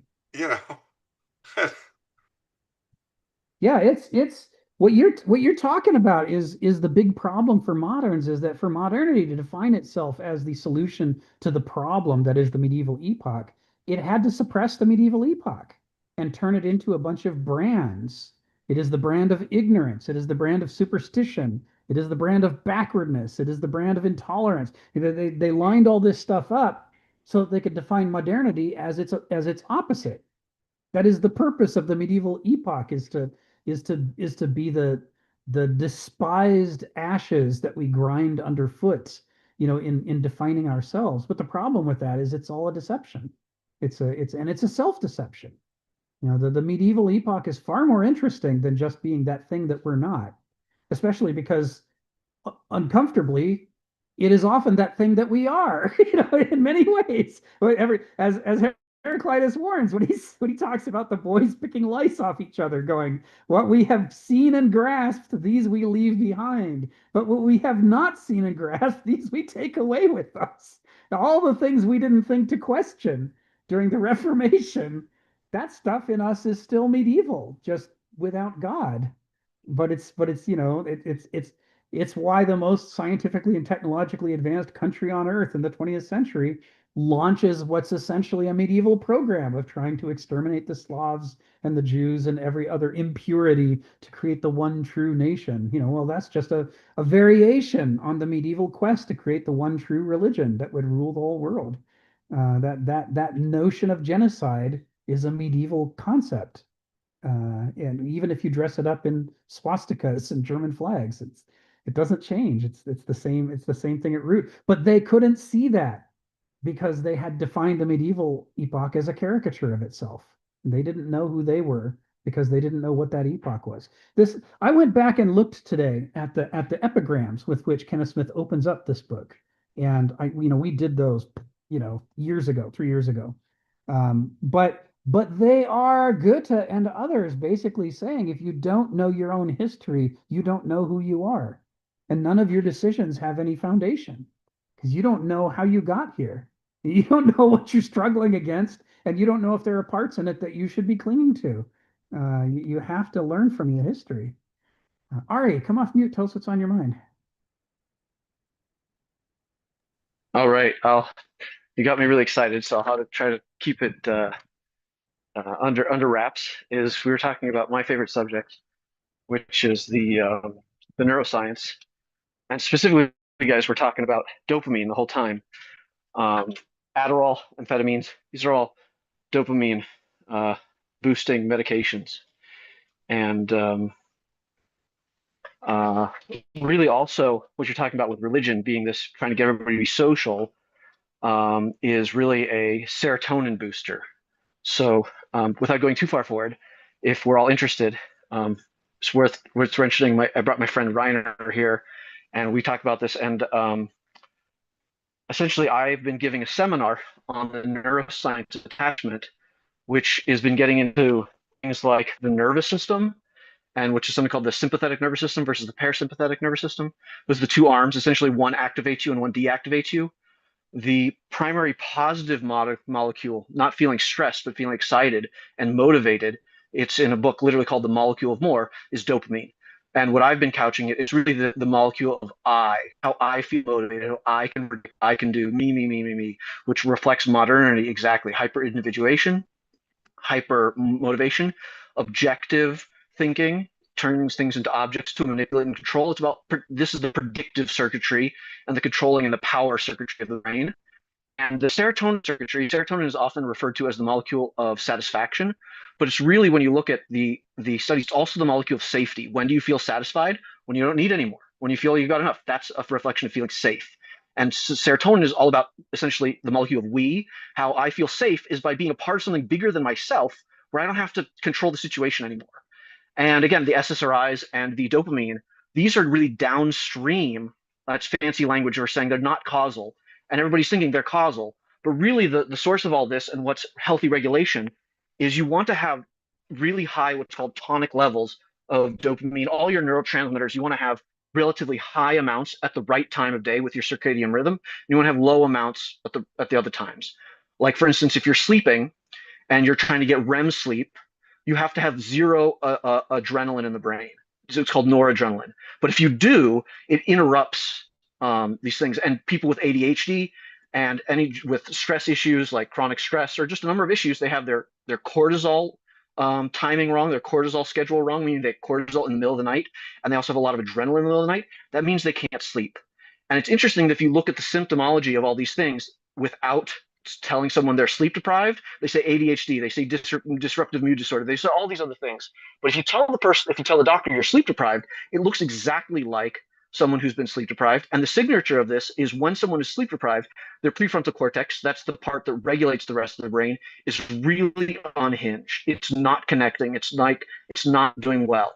And the important part, what the function of sleep, primarily REM sleep, is a tune-up and a repair of the connections between the prefrontal cortex and the rest of the brain. And so what we're really talking about, what's the most upstream aspect of all this pathology, is an unregulated brain that's pathological, is actually mimicking a childish state of underdeveloped prefrontal cortex, or just a not unified brain. And whenever you see pathology, especially in these dopamine circuitry, or even people addicted to other forms of things, like people you hear, like almost like in the meditative world, that get addicted almost to saying that meditation is the most blissful, amazing thing. All they want to do is meditate all day, every day. That's also not being in the world. That's addicted to serotonin. And interestingly enough, the way this is all regulated through inhibiting primarily is the prefrontal cortex. And again, if anybody's really more interested in this, I'm giving a seminar once a month. It's called the Neuroscience of Attachment, and it's through the Thinkers Club.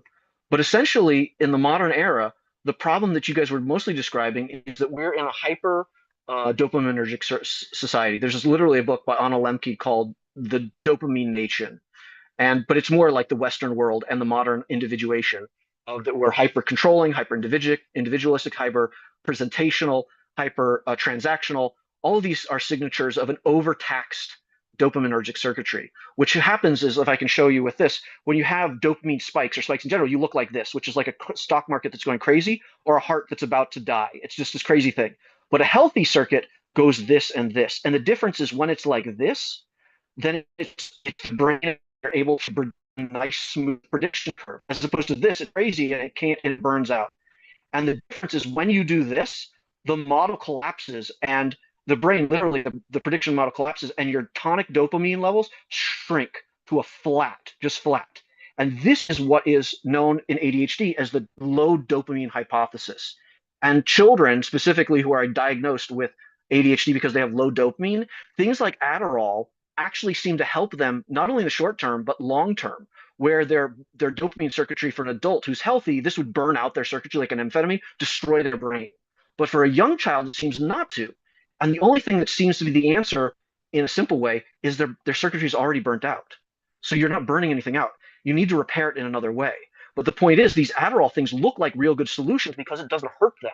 But like Sharon was saying, it doesn't. It's just a crutch in the sense that 5 years later they're going to crash, and this doesn't teach them how to essentially be in the world. And this is where a healthy brain has both dopamine and serotonin, how to be a strong I and a strong we. In attachment theory, this is called a secure attachment.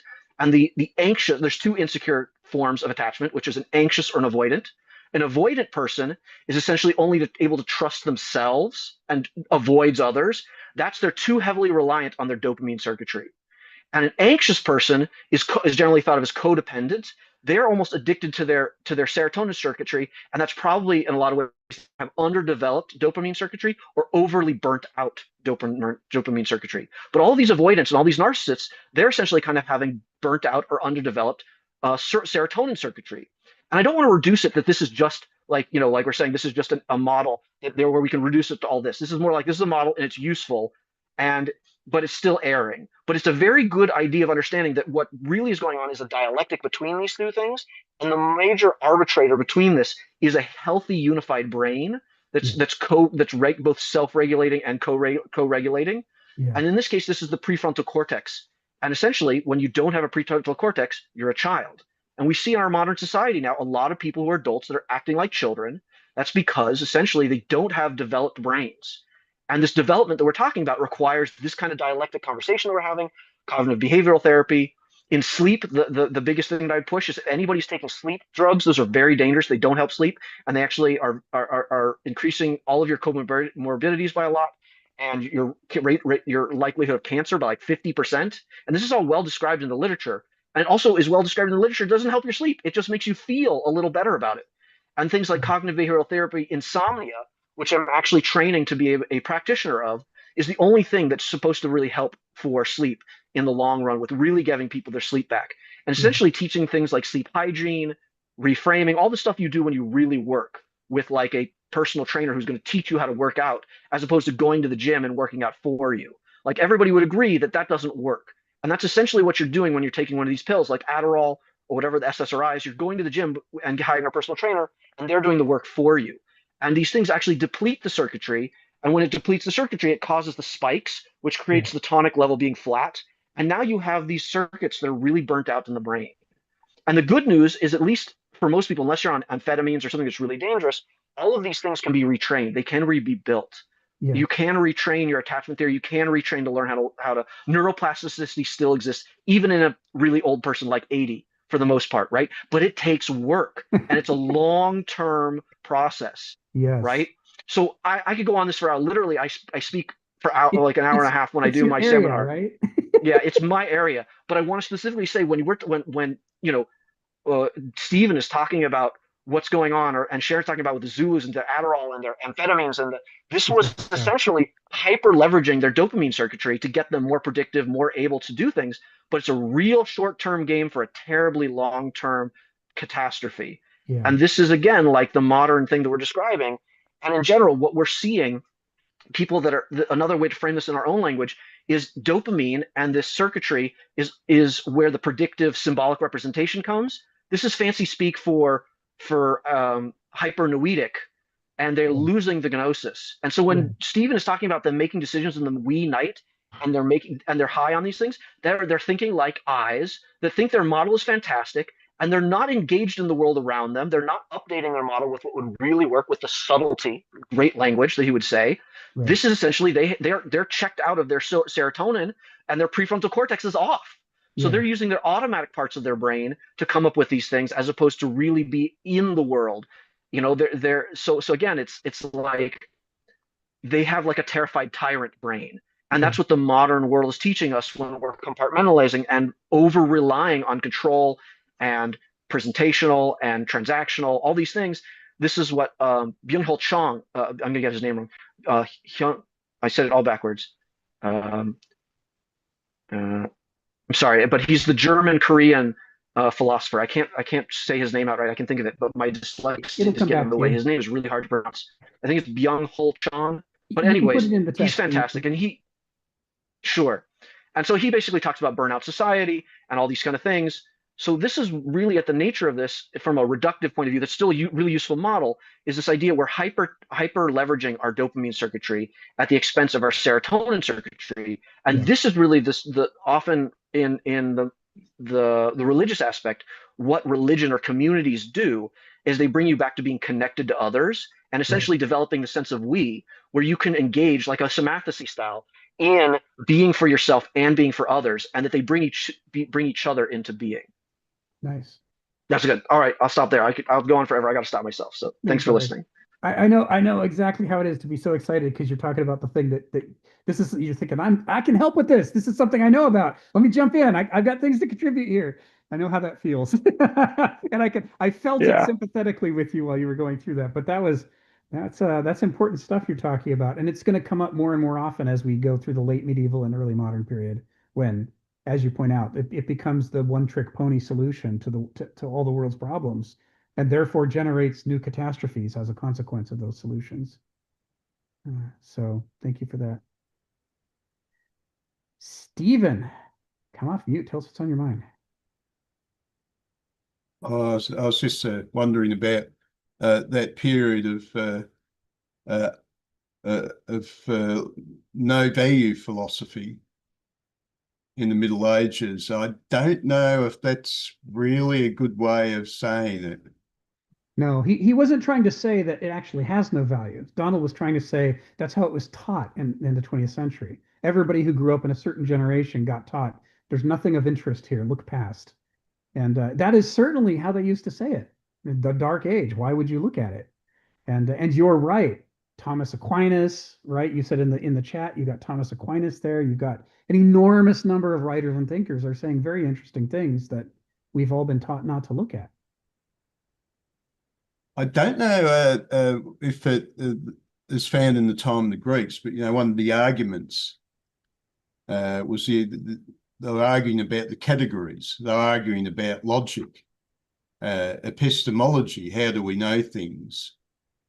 And the argument seems to have a different intensity from the age of the Greeks. I don't know what it was. Maybe the Greeks were just naturally good at epistemology. And the trouble when you're naturally good at something, you don't notice it. It's like the fish in water.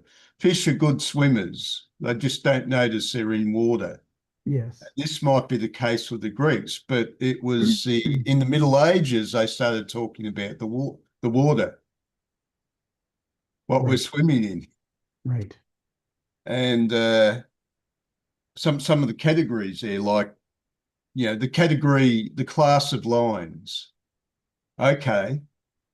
Now, the nominalists would say that each line is an absolute individual entity, which is, well, true from a certain way, because if you're a Platonist, you're going to say every line reflects the perfect line form, which is up there somewhere or wherever.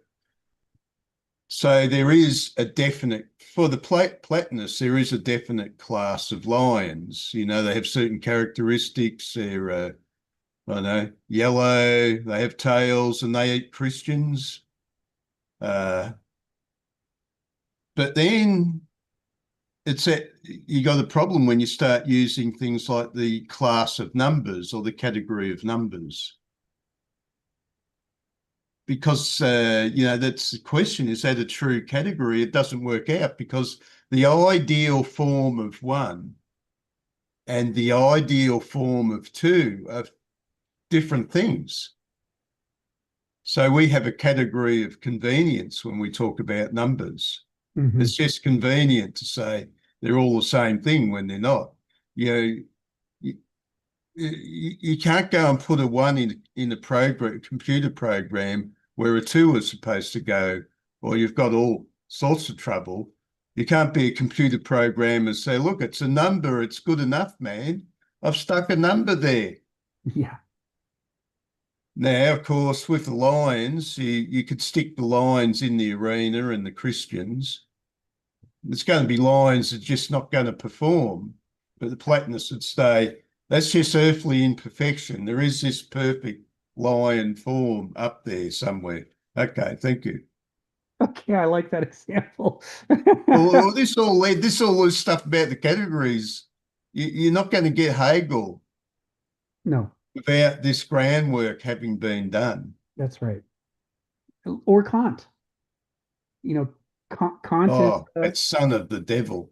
the son of the devil. Kant is he's trying to synthesize all that stuff and raise the bar on it. And it's because he did that you got Hegel responding to Kant, going, "Now wait a minute here.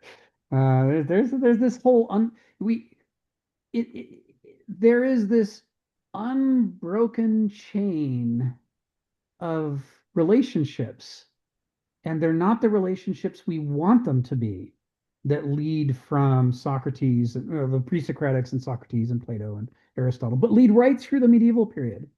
And we don't like that period because we don't like what they were focused on.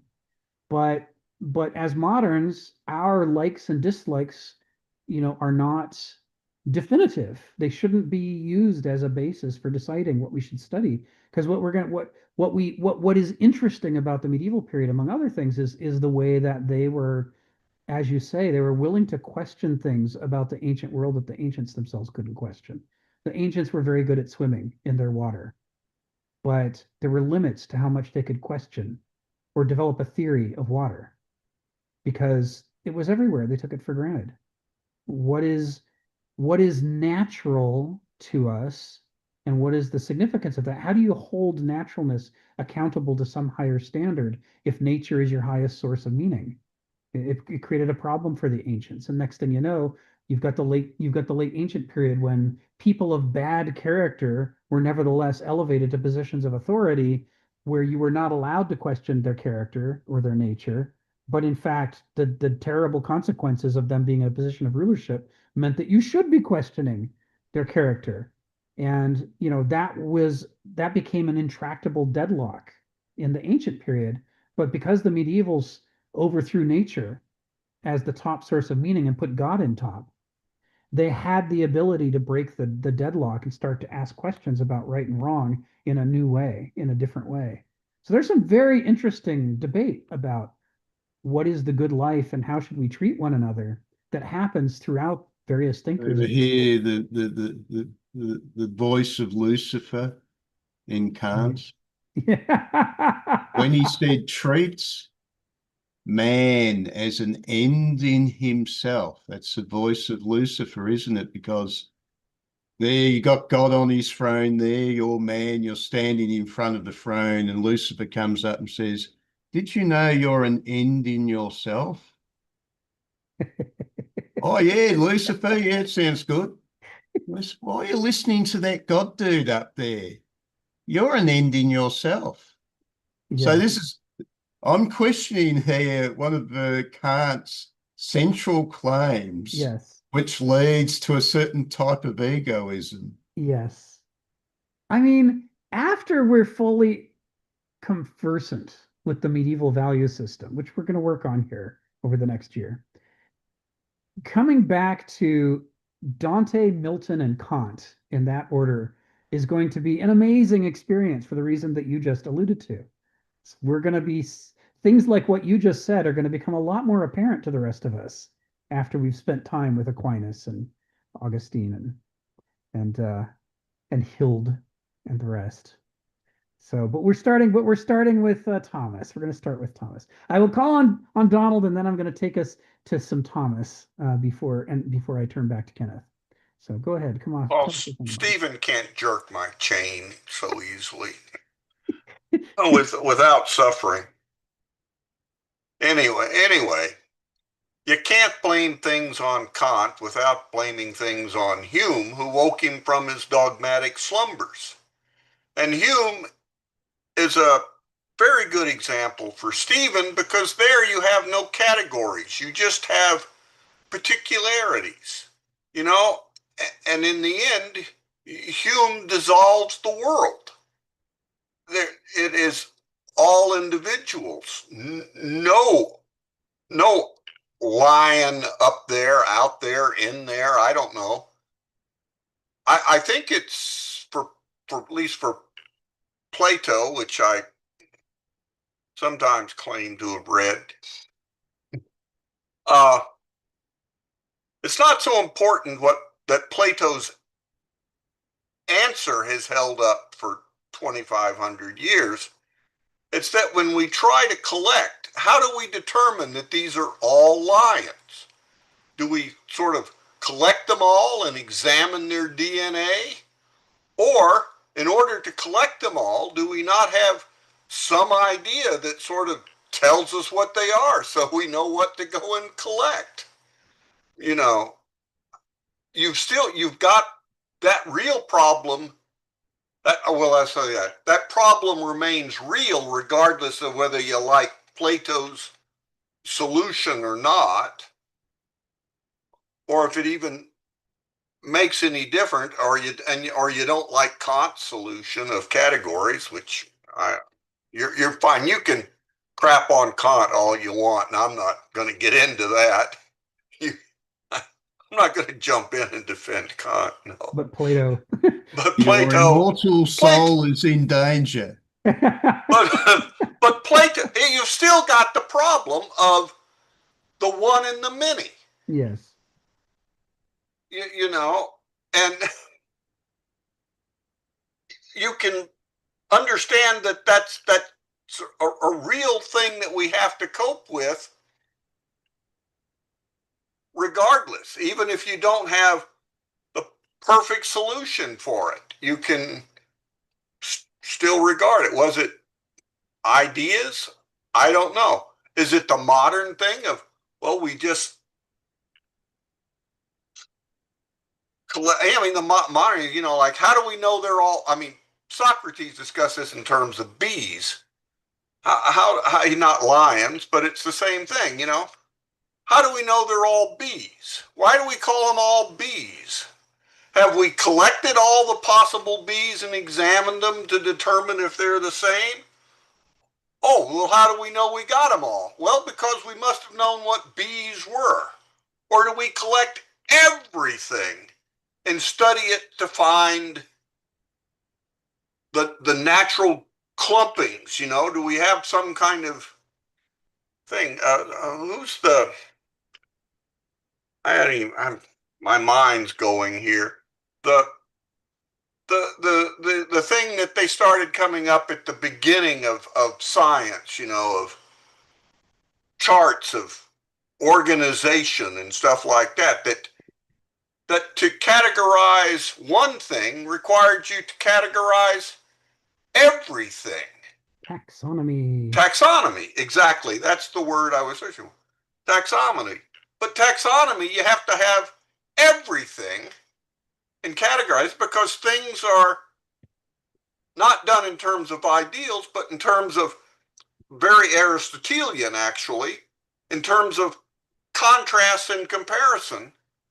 But until you've got all the beings there, you haven't sorted them into their right little bins. And this is a sorting problem.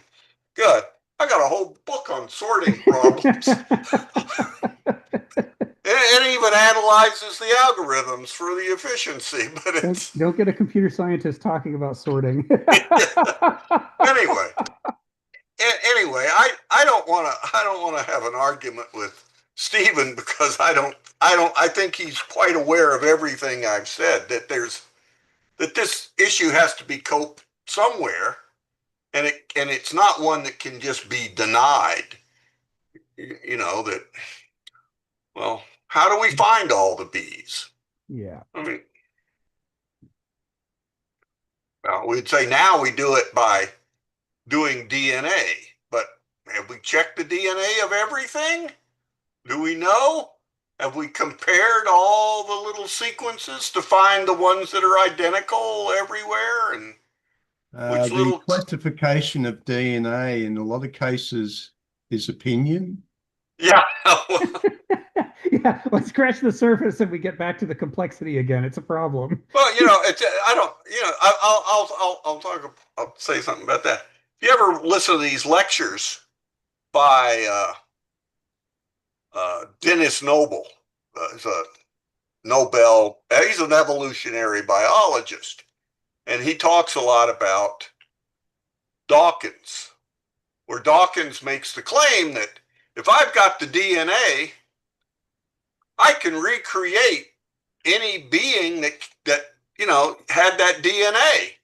And Noble says, no, given that in the womb of its mother, maybe.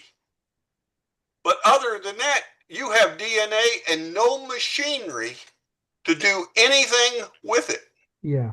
You cannot get a living being from the DNA unless you have a womb. Yes. Yes. So you have the inheritance of DNA, but you also have the inheritance of the birthing mechanism that goes along with it. Yes.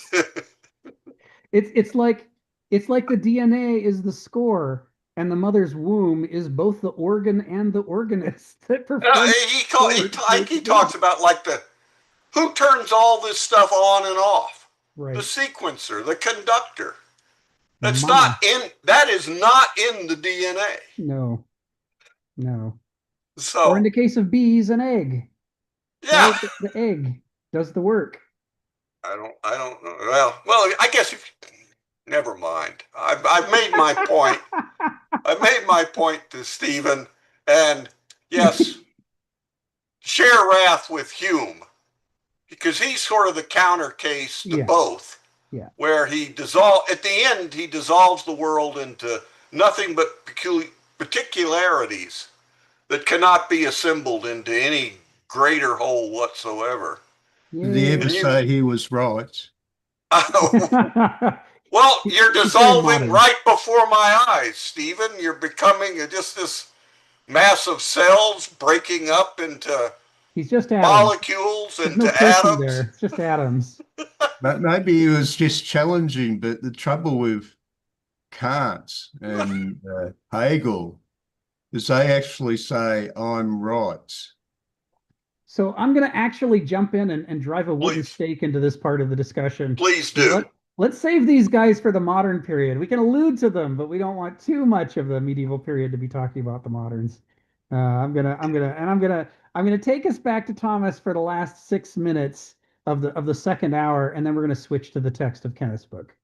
So we'll just do 3 of the little fragments today, just enough to get our initial taste, just enough to see that there's some really interesting stuff here. So, thank you for that, Ari, in the chat. Byung-Chul Han. There's the link we can follow up on. So let's do the first 3 bits of Thomas just to get the flavor.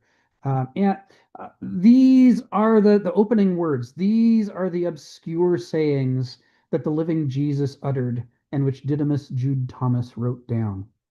Most people translate obscure as secret, but that gets into the whole problem we were talking about earlier in this chat. Secret in what sense? So this guy, Leighton, says, how about obscure? And I like obscure, because obscure could be obscure because it's secret, or it could be that it's right in front of you and it doesn't do you any good to have it right in front of you because you don't understand what it means, as Jesus directly talks about in the other Gospels, at least once. So I also note that Heraclitus is often called Heraclitus the Obscure. And in fact, Kenneth Smith wrote a paper about Heraclitus called Heraclitus the Obscure, the Torrent of Time.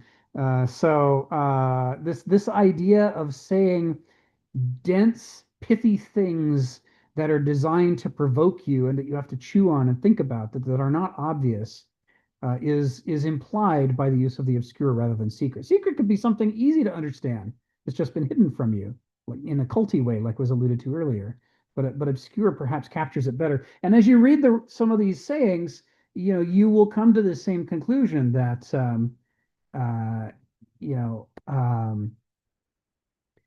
this is we're talking. Thomas is giving us a version of Jesus who definitely speaks in cryptic form.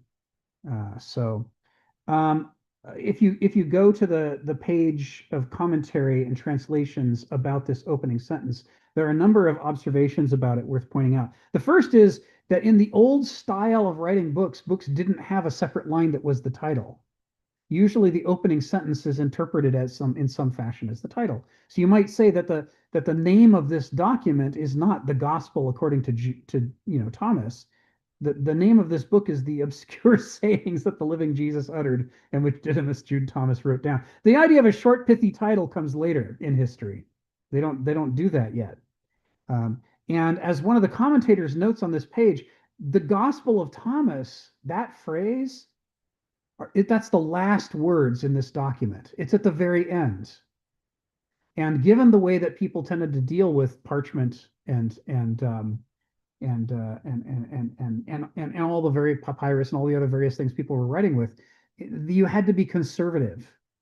You couldn't just say, "Oh, I want that title to be on there. I'll just write out a new copy of this and put the title on the top." And so typically, when people are editing ancient documents, it either shows up as marginal notes, which some later transcriber inserts into that position in the text, mistaking it for a lost piece of text, or it shows up at the end. The end is the most common place for a document to be corrupted by later people adding things. And the classic example is the Gospel according to Mark, where in Mark's original version, the women find the empty tomb and then they run away and tell nobody, the end. And obviously some scribe didn't like that ending, and he tacked on a whole nother paragraph about how, and after they didn't tell anybody, they went and told the disciples who celebrated and met with Jesus and had a party and told the world. But all of that stuff about, them going on to tell the disciples is bullshit. That's not the original text. And it's not a coincidence that the most corrupted piece of Mark is the very end. That's where it's the easiest to insert something into an ancient text. And so this title, the Gospel of Thomas, occurring at the end almost certainly means that was not part of the original text. That was somebody who had heard of the Gospel of Thomas saying, "Oh, look what I found." And then it was in some collection of other documents, and he would tell people to go get the Gospel of Thomas, and they weren't sure which one he meant. And so he wrote it on the bottom. There, the Gospel of Thomas. That's how you know which one it is. And now we call it the Gospel of Thomas, but it was never meant as a gospel. It was meant as the obscure sayings. It's a sayings collection. That's what it was meant as. Almost certainly. And then there is a discussion here as well about Jesus, the living, or the living Jesus. What does that mean? What are they talking about there? And Marvin Meyer, in the Gospel of Thomas, the Hidden Sayings of Jesus, he says that probably doesn't mean what a modern person would mean by it. We would mean what Jesus said when he was alive before he died. But Marvin Meyer says that was not the convention in the year 50. The convention in the year 50 was not to say these are the words. You wouldn't use the phrase the living Jesus to say, what did Jesus say back when he was alive? You use the phrase the living Jesus to say the Jesus who is alive right now, even though he died. And in some fashion, he's still alive to us. And we know from Paul, as we're going to see when we finish Thomas and move on to Paul, that Paul believes that Jesus is alive and well, and he speaks to us right now through visions. Well, some of us. He speaks to the visionaries through visions. Because Paul flat out says, why would I go to Jerusalem and ask for the permission or authority of James or the 12 to preach? I mean, all they did is talk to him back when he was alive. I get to talk to him now anytime I want to. I have visions of Jesus, and Jesus tells me what he thinks right now. So, being a direct eyewitness to Jesus' life is of no importance, says Paul, in words more or less to that effect. But Marvin Meyer believes that's not the sense either that Thomas means here.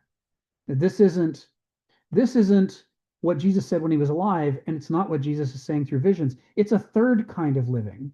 And this third kind of living is incredibly important, which is why I'm belaboring this.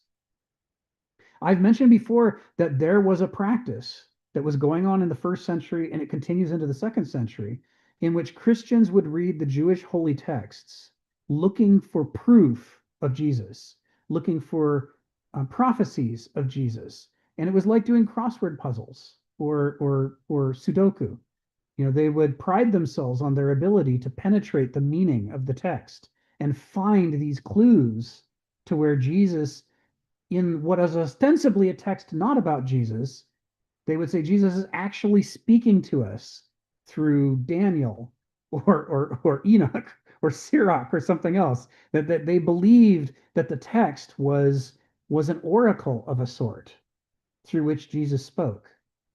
And part of the way that we know that is that in Mark, Matthew, and Luke, the authors of those books deliberately tie event after event after event that they're narrating back to the piece of Jewish literature beforehand that they believe proves that Jesus did that thing. And we don't read it that way. We read it as moderns. We're so far from that worldview. It's hard for us to penetrate into that mindset. So we reinterpret all those passages in Mark and Matthew and Luke to mean that the authors are saying not that they know Jesus did these things because the Jewish literature forecast them, but rather that Jesus is an important guy, perhaps the Messiah, because he is fulfilling ancient prophecies. And they're trying to show us prophecy after prophecy and how it lines up, connect the dots with incidences of Jesus' life. That is the standard interpretation that people have today of how you're supposed to read those passages in Mark and Matthew and Luke. But scholars are thinking, no, there was this thing that they did where there are a lot of things they didn't know about Jesus's life, and they filled in the blanks by reading the Jewish literature with an eye towards what in this could actually be Jesus speaking in the holy text, using the holy text as a riddle or puzzle to tell us about his life. And then later we can go down and say, well, obviously Jesus entered Jerusalem on this day, because when I read Daniel or David or what have you, I see this passage and I know that must be Jesus talking. It must not actually be about David or Daniel or whoever. It must be about Jesus. And Martin Meyer is basically saying that is the way to read this opening sentence.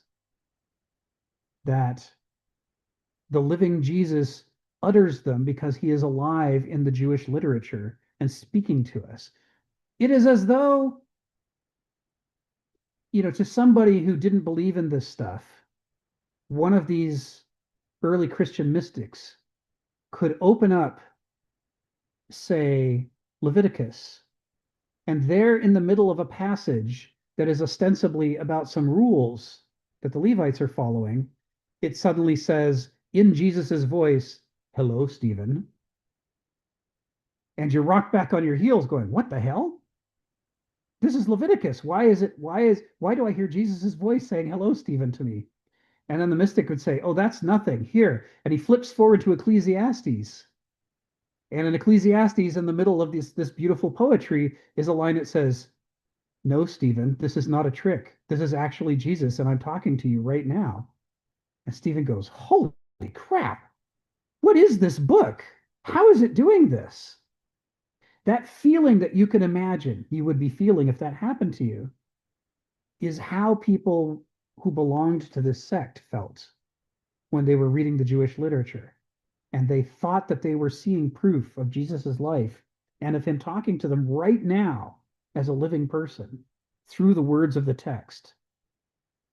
There's a kind of a thing that called a palimpsest that maybe I've referred to before. Maybe people already knew about it on their own. But there was during a period when parchment and other other writing surfaces were rare and expensive, there was a practice of either writing a new book between the lines of an old book, just writing really small as a way to get two books onto the same paper, or scraping the ink off the old document and reusing the parchment. But then maybe a later philologist in the 19th century in Germany could use special lighting to see the old document written between the lines or underneath the new document and see what used to be there. And these people in the first century believed that they were doing that with the Jewish literature. When they argue that the Christians are the real Jews, and this argument comes later, when they're arguing that the Christians are the real Jews and the Jews aren't real Jews because they didn't understand the book that they had. They didn't know that this book is about Jesus. They think it's about Moses and the Jewish people, but it's not. It's about Jesus. When they make this argument, they're arguing that the Jewish holy literature is not what it purports to be on the surface, but is actually a kind of palimpsest or oracle that is full of puzzles and riddles and secret meanings waiting to be teased out. This interpretation of these movements arises not just out of speculation and not just out of stray passages like this opening sentence of the Gospel of Thomas, but because there's all kinds of places, and not just because of how you interpret the passages I was talking about in Mark and Matthew and Luke and the rest, but it's also because of the Nag Hammadi and Dead Sea Scrolls bodies of texts, because many of them flat out say that's what they're doing. I mean, actually talk about it. So we know that it was a practice. As weird as it seems to us, as alien as it seems to us, that was an actual practice of the time. And this is how they're using these, that's how they're using these works. So I emphasize this again to reinforce a point that Kenneth makes and that I try to reiterate, which is that the act of translation and interpretation is much, much, much, much harder than moderns think it is. I've talked before about all the problems with translation, but here, even when you've translated it, these are the obscure, or is it secret, sayings that the living Jesus uttered and which Didymus Jude Thomas wrote down. The living Jesus, what that phrase means, even in the year 50, would have at least 3 completely incompatible interpretations. Was it what Jesus said before he was crucified? Is it what Jesus says now through visions, because even though he died, he's still alive? Or is it what these ancient palimpsestic sacred texts say in Jesus's voice between the lines, if you read them the right way as a kind of puzzle? It's complicated. Understanding these ancient worldviews is hard. It's hard to get into the minds of these people.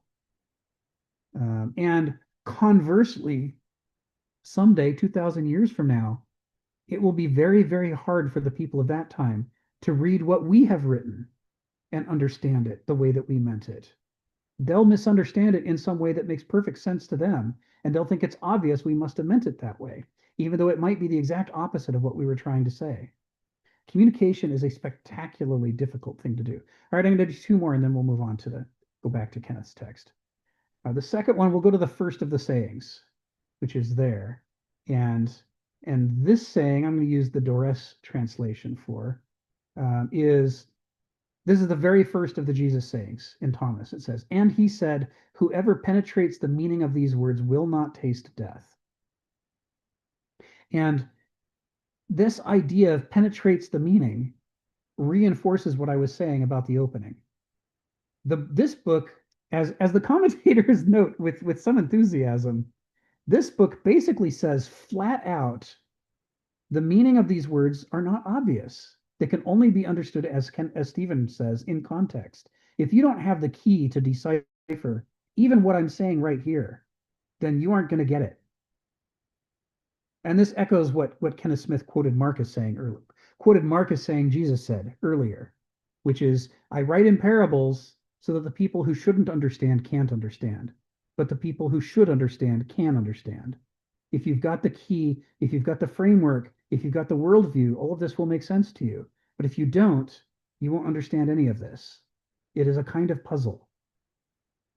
We are deliberately writing it as a form of puzzle.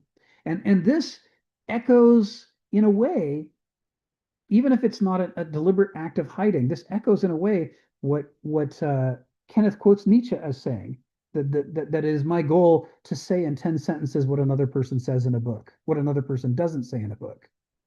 That goal of gnomic compression of meaning into as few words as possible, that ancient discipline that Thales and other sages of ancient, pre-Socratic sages of ancient Greece used to practice, that resulted in the 100 some odd sayings that were erected on pillars all over Greece, and then by Alexander the Great all over the empire that he conquered, all the way to the borders of India. They're setting up these pillars full of these gnomic pithy sayings of the kind Heraclitus used to do. Ethos anthropoi daimon, phusis cryptus thai phile. These are these short, packed with meaning sentences. But by the time we get to Thomas, it's no longer about it's going to be hard because it's dense. and certainly by the time we get to the Mark quote, it's hard because I'm writing it deliberately in a way to hide from some and expose to others. Those with eyes to see and ears to hear, I want them to know. And those without them, I don't want them to know. It's interesting. It's interesting. You note here in the text, he talks about Sirach. The page that I linked to the page for saying one, and the first scholarly quote is from the Gospel of Thomas, the Hidden Sayings of Jesus, Marvin Meyer interpretation, and he quotes Sirach. Sirach is an interesting word. The book of Sirach, also known as the wisdom of Jesus, the son of Sirach, or the wisdom of Jesus, son of Eleazar, or Ecclesiasticus. I can't remember if it was Donna or somebody else who brought up Ecclesiasticus 6 months ago when we were talking about these things. But here it is again, and as Marvin Meyer notes, this opening saying that says that these sayings are a kind of a puzzle with hidden meanings, and if you can work out the puzzle and solve it, you will get this astonishing reward. But if you don't, then too bad for you. They're saying that this is a paraphrase of something similar that's in Sirach. But one who devotes one's soul and studies to the law of the Most High will seek out the wisdom of all the ancients and will be concerned with prophecies. That person will keep in mind the discourse of reputable men and will go into the subtleties of parables. The subtleties of parables. That person will seek out the hidden things of Proverbs and will be occupied with the enigmas of parables. I'm just going to, even though it's on the page I linked to, I'm just going to drop it right in there because this reinforces this idea. Now Sirach was written in maybe early 2nd century BCE. So we're talking about 2 centuries before Thomas was written. And already they're talking about this idea of treating a text as a puzzle, that it's got secret meanings hidden within it, often in the forms of proverbs, sometimes in the form of parables, and that you have to work at it. You have to hang out with other wise people and struggle. And you should be hearing the rabbinical tradition, by the way. The bells should be going off. You should be debating the meaning of the text and engaging with it and struggling to find what lies beneath the surface because there's treasure there. And that treasure's not mere Easter eggs, like spotting some reference in the latest Star Wars movie to an earlier Star Wars movie, but rather it's the good stuff. It's the things that are going to pay off, whether with eternal life, whether with incredible levels of wisdom or what have you. You have to treat the text as a puzzle. You can't read it as what it seems to be on the surface. And of course, that's what I'm doing in this seminar with Kenneth Smith's writing, except that the way I'm doing it with Kenneth Smith's writing isn't in quite the mystical sense that Sirach means or that Thomas means, right? It's just in the sense that, like Nietzsche, Kenneth is deliberately compressing and condensing his meaning in his sentences, and he's also deliberately alluding to other writers, and he's expecting you to go get that context so that you can put his ideas into context. And if you don't, you won't understand it. And he's like, well, too bad for you. That Kenneth is following in a tradition that goes back to ancient Jewish literature. Ecclesiasticus, right? So we've got a linkage here between Thomas and Ecclesiasticus. And notice the name Jesus cropping up again. Only this is centuries before the Jesus we're talking about, before Jesus of Nazareth. It's a different Jesus, Yeshua ben Eleazar ben Sirach, a Hellenistic Jewish scribe of the Second Temple period. One of the interesting things that comes from doing biblical studies is the discovery that there were many Jesuses in the centuries around the time the Jesus of the five Gospels is reputed to live. And sometimes they get sort of blended with each other. All right, and as the Jesus Seminar says, the conclusion of the giant collection of scholars after much debate is when it says "and he said." This is the one saying where they're not sure if they mean that Jesus said it or did Thomas say it. Who is it that's saying these sayings are a puzzle that you have to solve, and they contain all this glorious stuff. The conclusion is, the best scholarly conclusion to today is, we're not sure who said that, who's supposed to have said that. It's grammatically unclear. So, and we'll do the third and final one for today. We're gonna go back to Leighton for this quote, and it's this one. Jesus said, "Let one who seeks not stop seeking until that person finds. And upon finding, the person will be disturbed. And being disturbed, will be astounded and will reign over the entirety." So here again, we're hitting this theme that the text is a puzzle. And that when you penetrate to the meaning, it's not going to reassure you and tell you what you want to hear. It's going to disturb you. It's going to tell you things you don't want to hear. So this is the sayings collected in Thomas here are the opposite of a Mahayana approach. This is the opposite of what Paul is trying to do, or what Luke is trying to do. He's not trying to reassure anybody. He's saying, you should read this not because you're going to like it, but because you're not going to like it. This is going to Jesus's authentic, obscure sayings are going to shake you up and make you extremely uncomfortable. But that discomfort will dilate your mind. And that dilation of your mind will allow you to encompass all kinds of things that you can't encompass today. There is a philosophical, there's a kind of a deep philosophical current running through this second saying. And again, unlike with Heraclitus, where we don't know the order of how most of these sayings appear in Heraclitus's original text, in Thomas, we're pretty sure this is more or less the order in which they appear. And so what we're seeing is that the book basically opens with a description of what the intent and purpose and technique of the book is, how this collection of sayings works. And the way it works is, it's like a mystery religion. Remember the Greek mystery religions, you had to go into them, you had to take an oath that you would never tell another living soul what you experienced there. If they want to know the wisdom of the mystery religion, the only way in ancient Greece it was lawful for them to find out was to participate in the mystery. They had to find out the same way you did. It had to be an experience, not a teaching that you could dictate to others. And what we have here is a half and half position, in which here are these sayings in which you can see the saying, but it doesn't do you any good to see the saying if you don't then decipher it and penetrate to the obscure, disturbing, enlightening meaning that lies underneath.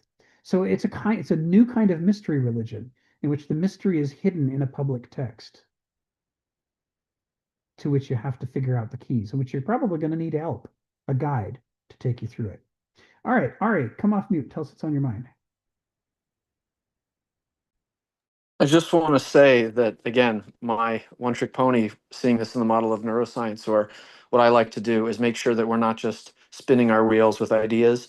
I like to try and ground them in metaphysical speculation, in some sort of evidence-based, which is me hopefully not being too modern, but bringing in the modern, is that what this idea of being disturbed by a new idea, or the wisdom that is a new idea, that is the signature of prediction error, which is literally dopamine transforming into adrenaline, which is the basis of all learning. This is when neuroplasticity occurs.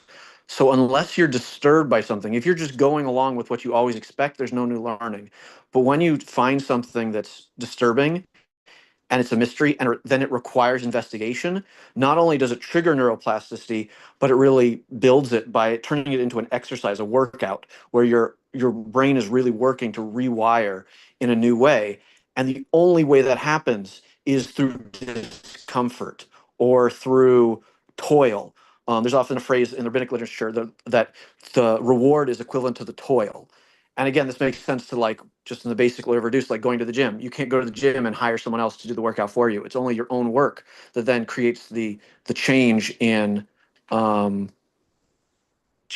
way your body will be, right? So similarly in the mind, in the neurocircuitry that's going on there, you can't have learning and wisdom be acquired unless there is this perturbation, there's this disturbance. They are one in the same. And the key is that at least the perturbation is not wisdom, or it's the doorway that leads you to wisdom. It's the thing that can, it's like the workout machine that you need to work out on, right? It's not just that's there and you can grab it and take it like a blue pill or a red pill and now I'm like out of the matrix. No, you gotta work out on the machine. And so this is where I really love this idea that these wise phrasings, they're not only are interested in only to people who will really be receptive to them, but it's also not an all of a one thing. Now it's a pathway for which you to sort of steer your journey. It's like, again, one of my other favorite phrases is not about the destination, it's journey before destination. Yes. And this is a cultivation of the journey. Yes. I mean, I think that's absolutely in the spirit of this. And it also fits my own interaction with Kenneth's work over time. The first time I encountered his stuff, I tried to read it the way I would read any other text. I tried to read it fast and just go through it and only slow down at occasional points.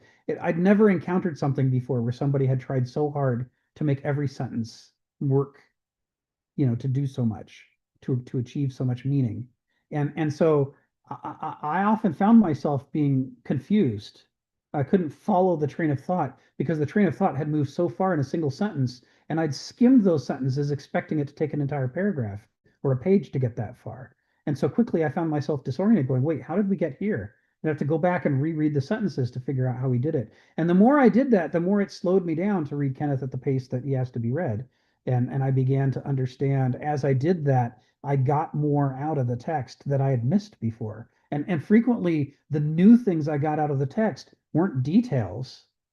Frequently the thing that I'd missed before was the entire fucking point. Pardon my French. I'd read it and skimmed over the thing in a way that made me think I understood it while I actually missed the whole point of the thing. And it was only when I went back and chewed on it that I started to realize the deeper thread of meaning that was running through it. And so just like you're talking about, it's not like you either miss the whole thing or you get the whole thing, but rather the process of chewing on the text teaches us how to discover meaning and to relate it to the meaning in the sentences around. And over time, over the decades, I've become a better reader, not just of Kenneth, but of Heraclitus or Thomas or the Tao Te Ching or even Aristotle or Plato.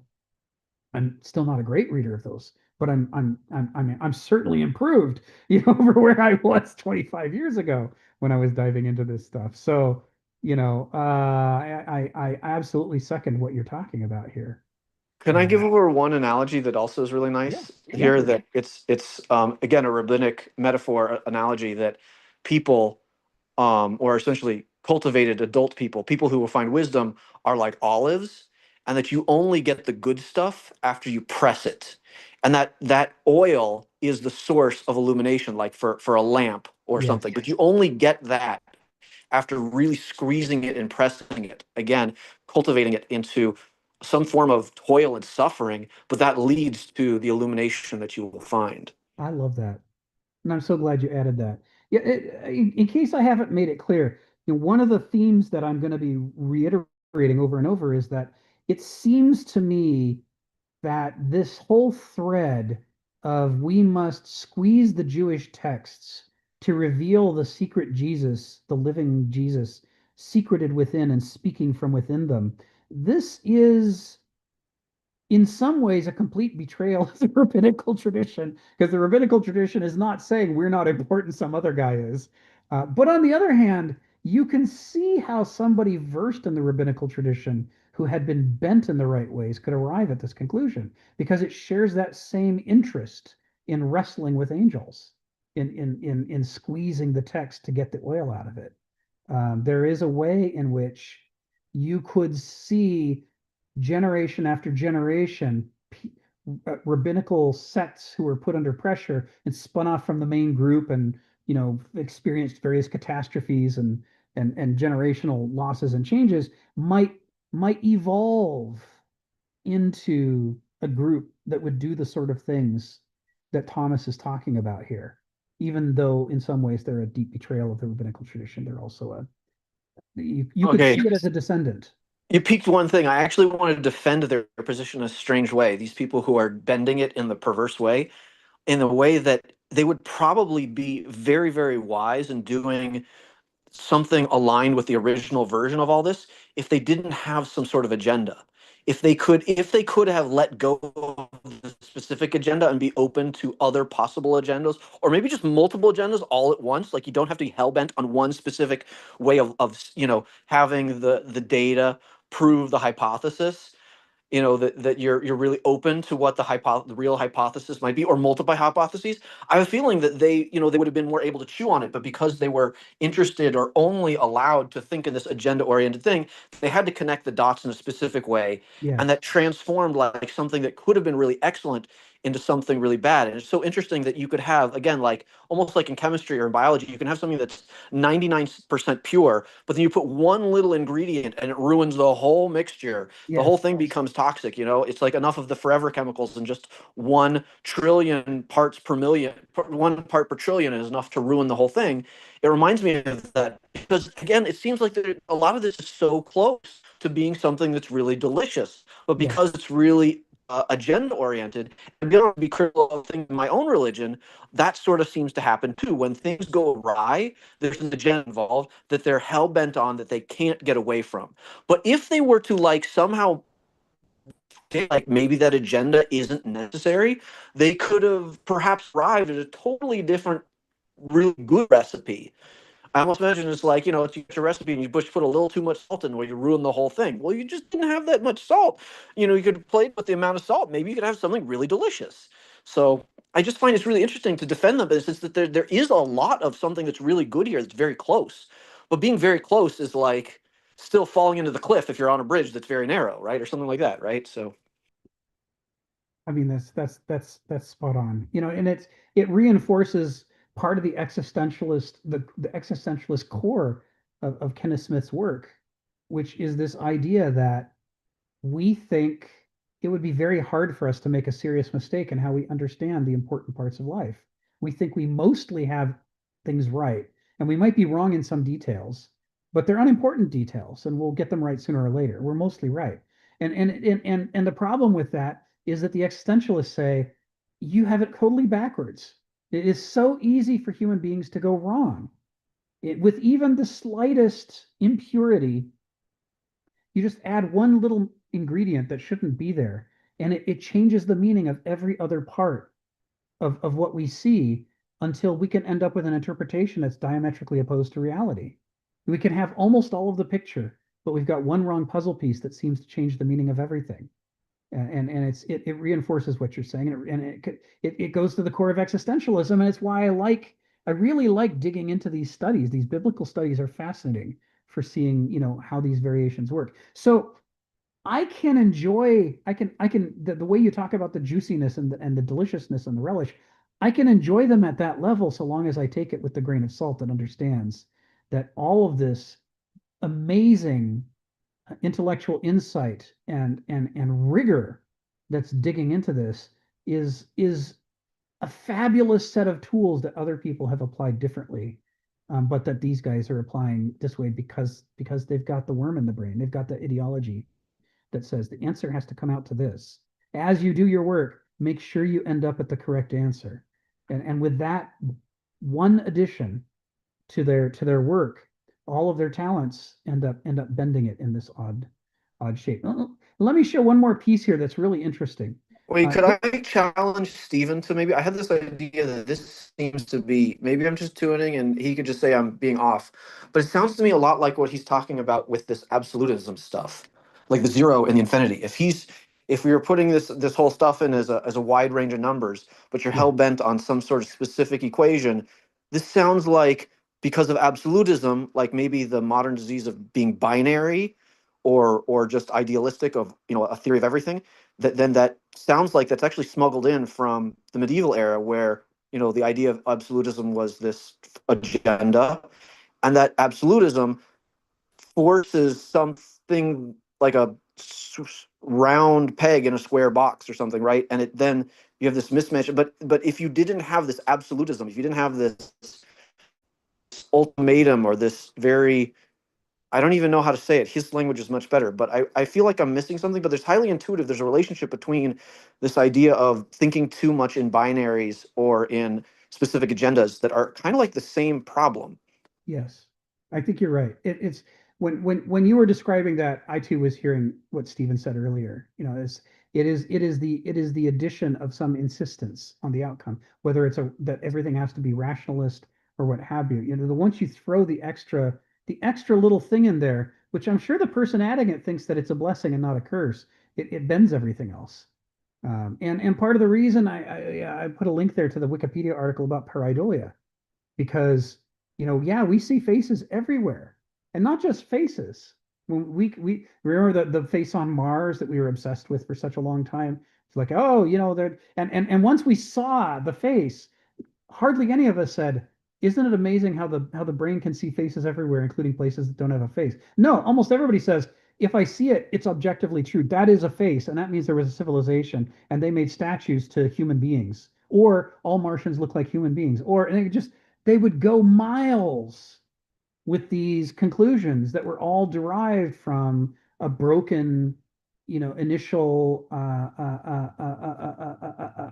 assessment of the situation, which is that it was impossible that we could be misperceiving reality.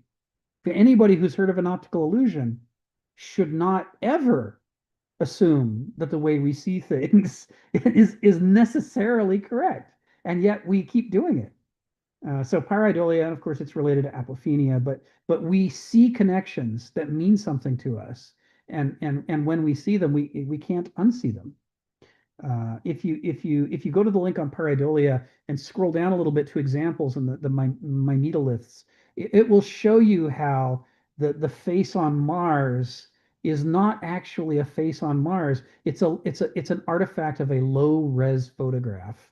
And when we later took a higher res photograph of the exact same rock, there's no face there. It's much less clear that it's a face. It's much clearer that you have to work for it to see the face there. And in the future, the better our photographs get, the more clear it'll be that there's no face. But we are hard coded to need to see a face. It's one of the few instincts babies have, is to orient towards the face of the adult, from which they're going to learn so much. How to express your own face, how to be a human, how to communicate, how to create relationships with other people. It is a valuable instinct that we have to hone in on faces, but it's unfortunate that it means that we hone in even on things that are not faces, but we think they are. So I wanted to, aside from this issue, I also wanted to share on the exact same saying on the issue of translation. Let us note that the translation I provided before from Leighton came from the Coptic manuscripts, but there are also older Greek manuscripts like the Oxyrhynchus, and as Attridge translates the Oxyrhynchus, it doesn't end with ruling, it ends with resting. And when he becomes amazed, he will rule, and once he has ruled, he will attain rest. And that's lost from the Coptic version. We know the Coptic comes afterwards. It was Greek before it was Coptic. So that there's a corruption introduced about what the purpose of this is. This particular saying from Thomas is quoted by later works. The book of Thomas the Contender, the Gnostic book, it quotes this passage twice. Clement, who we're going to get to after we do Paul, he quotes this passage. It comes up in other places as well, over and over. It was highly influential, and part of what that tells us is many early Christians were reading the Gospel according to Thomas, or rather, the obscure sayings of Jesus, written down by Thomas, because they're quoting. Many of them are quoting the Coptic version and not the Greek version. You can almost trace, based on who takes it to rest and who stops with rule, you can sort of trace where people are getting their manuscripts from when they're writing in the first, second, third centuries, when they're writing their own books and letters. And so the confusion is happening right in front of our eyes. That leads to the many different splits and religious sects and arguments. It's fascinating. But anyway, so these are the opening sentence and then the first two sayings from the Gospel of Thomas, and I hope that they help to convey this idea, this flavor that makes it's worth spending some time screwing around on the early Christian writing site under its commentary on the Gospel according to Thomas. We're not going to do all of them in the weeks ahead because we don't have time for that. We're only going to take a few more weeks on Thomas, and I'll just cherry pick a few that I think are particularly juicy. But feel free to go through all of them. I mean, it's interesting to be looking at some of the earliest documentation we have about what Jesus might have said. And especially since most of us haven't read this, if you compare and contrast it with similar sayings in the much later Gospels, according to Mark, Matthew, Luke, and John, you can see where people have put their thumbs on the scales. In some cases, you might argue that they're getting the Coptic versus the Greek, but that's more of a problem for centuries later. Most of the time, what's happening is the authors of Mark, Matthew, Luke, and John, who are almost certainly not Mark, Matthew, Luke, or John, those authors, they have agendas, just like Ari was saying. And because of those agendas, they take what they've heard and they transform it in their head into something that is better for their agenda. And that transformation doesn't ever have to have been conscious. It can strictly be a function of memory. In one ear goes the literal saying right out of the Gospel according to Thomas, and then out the fingers comes something entirely different because they're unable to remember the original saying. It was too, well, I mean, the saying actually told us it would be difficult. It would be disturbing. It's uncomfortable. It doesn't fit. And when you're ruled by an ideology, you're like Procrustes with his bed, you make everything fit. By the time you're done pounding that square peg into that round hole, what you have is a different saying with a different meaning. Even if someone looking at the two side by side can see the relationship, we can see how the brain has transformed it. Even if not one bit of that transformation was ever done with malice, was ever done consciously, they might think that that's what the original fragment was. And if anybody ever handed them the physical manuscript and they could read it, they might look at it and go, well, that can't be right. Someone's changed, obviously somebody has changed this document. So I remember what it said, and it said this other thing. That's how confident we are in our memory. We are highly proficient at reinterpreting everything we look at, but we're so proficient that we do it unconsciously and then deny that we ever did it. And that's the water Homo sapiens is swimming in. A water in which we deny one of the major realms of action in which we engage every day. We pretend it's not happening. And the outcomes of that action, we pretend that represents reality. So all of this is to take us back to the text with Kenneth. In future weeks, it will not take us 2.5 hours to get through Thomas. This was just because we were really introducing the main issues this week. In the future, I'll maybe spend a half hour on Thomas, and then we'll dive back into Kenneth. But I think we'll still make good progress this week. So let's get started. The sentences we ended up with last week were in paragraph 11, sentences 6 through 8. I'm only going to put them here to recapitulate so we remember where we left off.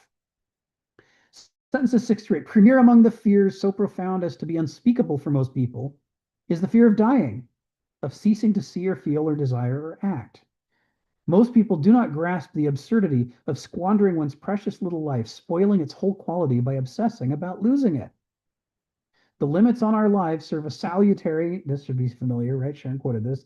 The limits on our lives serve a salutary natural purpose and should appeal to our natural wisdom, not least of all by imbuing life with gravity and weight that should make us take it seriously and sanely and glean what is most of value.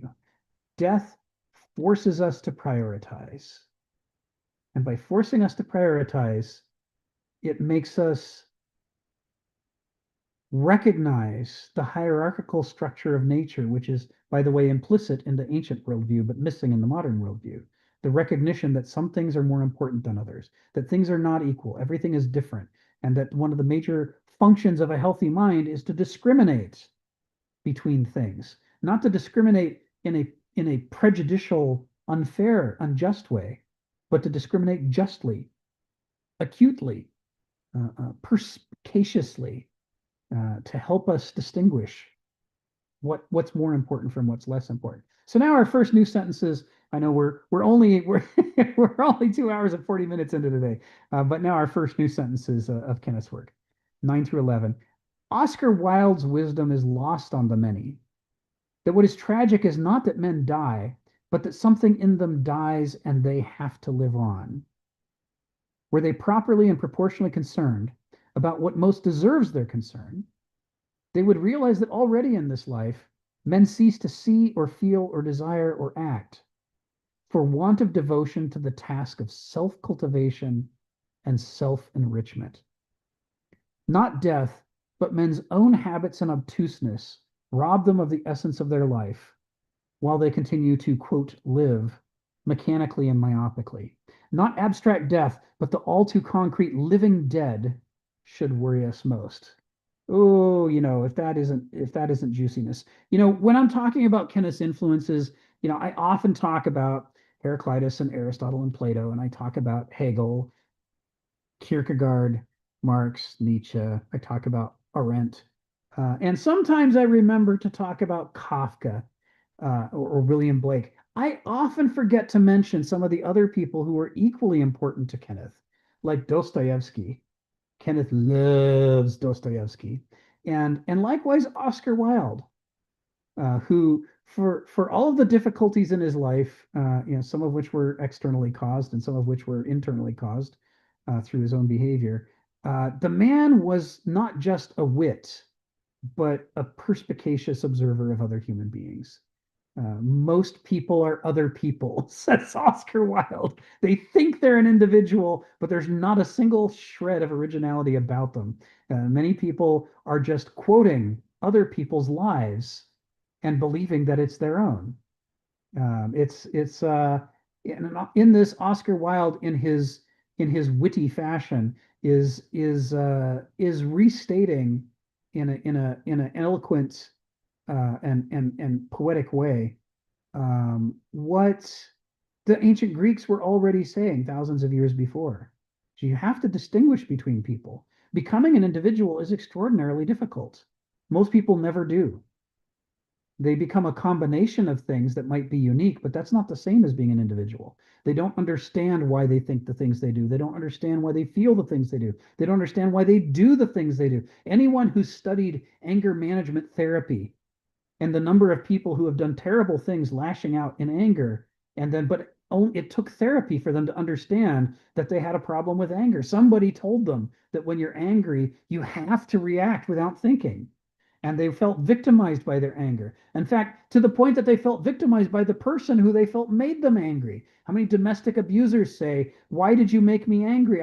I didn't want to hit you. You know how I get when I get angry. Why would you do that?" They blame the person they struck for being struck, as though they themselves were helpless in the great current or tide of rage that they felt was foisted upon them by the person who then became their victim.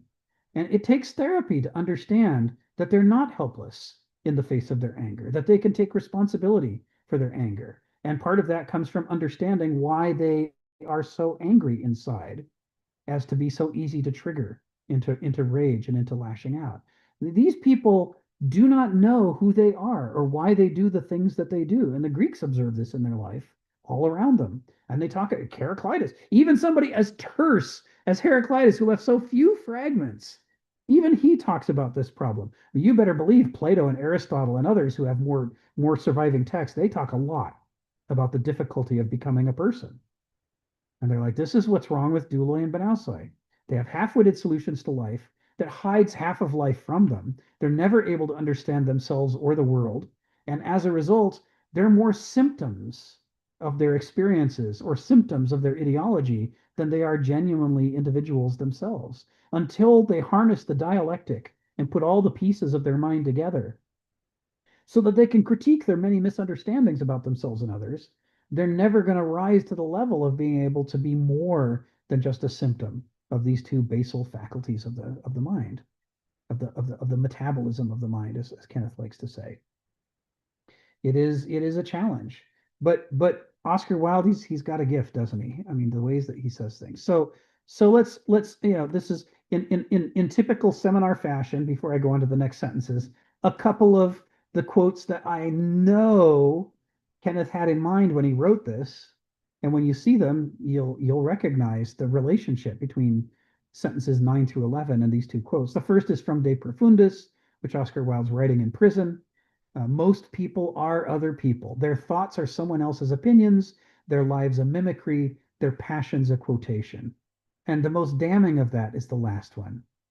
Their passions, when they feel most alive and intensely themselves, they don't realize that they're just quoting. It's like I saw that in a movie somewhere. Or my daddy used to behave like this, or my mommy said that thing. And now when I'm most trying to express my inner unique self, instead what comes out is a Xerox copy of somebody else. And I never noticed that that's happening. I, this is something. Ginny just made herself visible on the video, and so I have to take this moment to say it is. I've studied. I've never been an actor, but I study what actors study to try to understand acting, even though I don't do it. And whether it's from the actor studio or somewhere else, you see that part of what they really have to struggle with is how to figure out who they are and what their key formative experiences are, so that they can tap into those for a performance. If you have to give a performance of rage or grief or frustration, you need to know your own life well enough to know where these things come from so that you can bring them forth, when the moment happens in the scene, and you can shift from laughter to tears and grieving in that amazing way that an actor can do. It's why they refer to their body and their mind as their instruments that they have to Can I learn how to just share play. something really quickly? Go ahead. I was meeting this casting director in Austin, Texas for the first time. And just at the beginning of the interview, if you can believe it, she says to me, "Can you just cry right now?" And I just did, and then next thing I know, she says, submitted me for something and blah, blah, blah. Yeah, so yeah, I mean, you're tapping into it, but it's almost automatic. It just, because I certainly have known sadness and all that Yeah. stuff. So anyway, but it just, yeah. That's But the proficiency of an actor with a gift, is that they can summon it like that, right? That it's right there. It's almost automatic. It's like Sharon, right? Sharon's got the patient in the surgery and she's watching the monitors and she's got her hands on the dials, and it's almost automatic when she sees some things are going to require her to think about it, but other things she sees that happen on the instruments and she knows immediately more or less or adjust. Or do we have an allergy? A lot of these things are just after decades of doing it. It's just it comes to her, and that's how it is with the. It's why I love when they put together a film that has a bunch of really old actors who've been doing it for 50 years.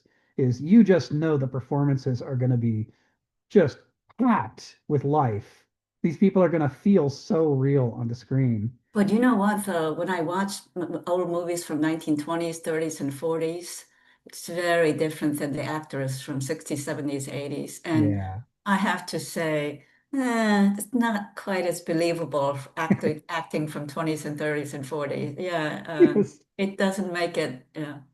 Um, Yeah, a lot of yeah, those silent movie actors are yeah, still yeah. carrying the mannerisms of being in a physical theater where they're on a stage and they have to have exaggerated makeup and make exaggerated expressions on their faces because the people in the back rows need to be able to see what expression is he angry, is he sad, I can't tell, and so Yeah. they overdo everything trying to project it as Right, loudly as right. they Yeah, can. being on stage and doing it for a film and television is so different in that It is, regard. right? Yeah.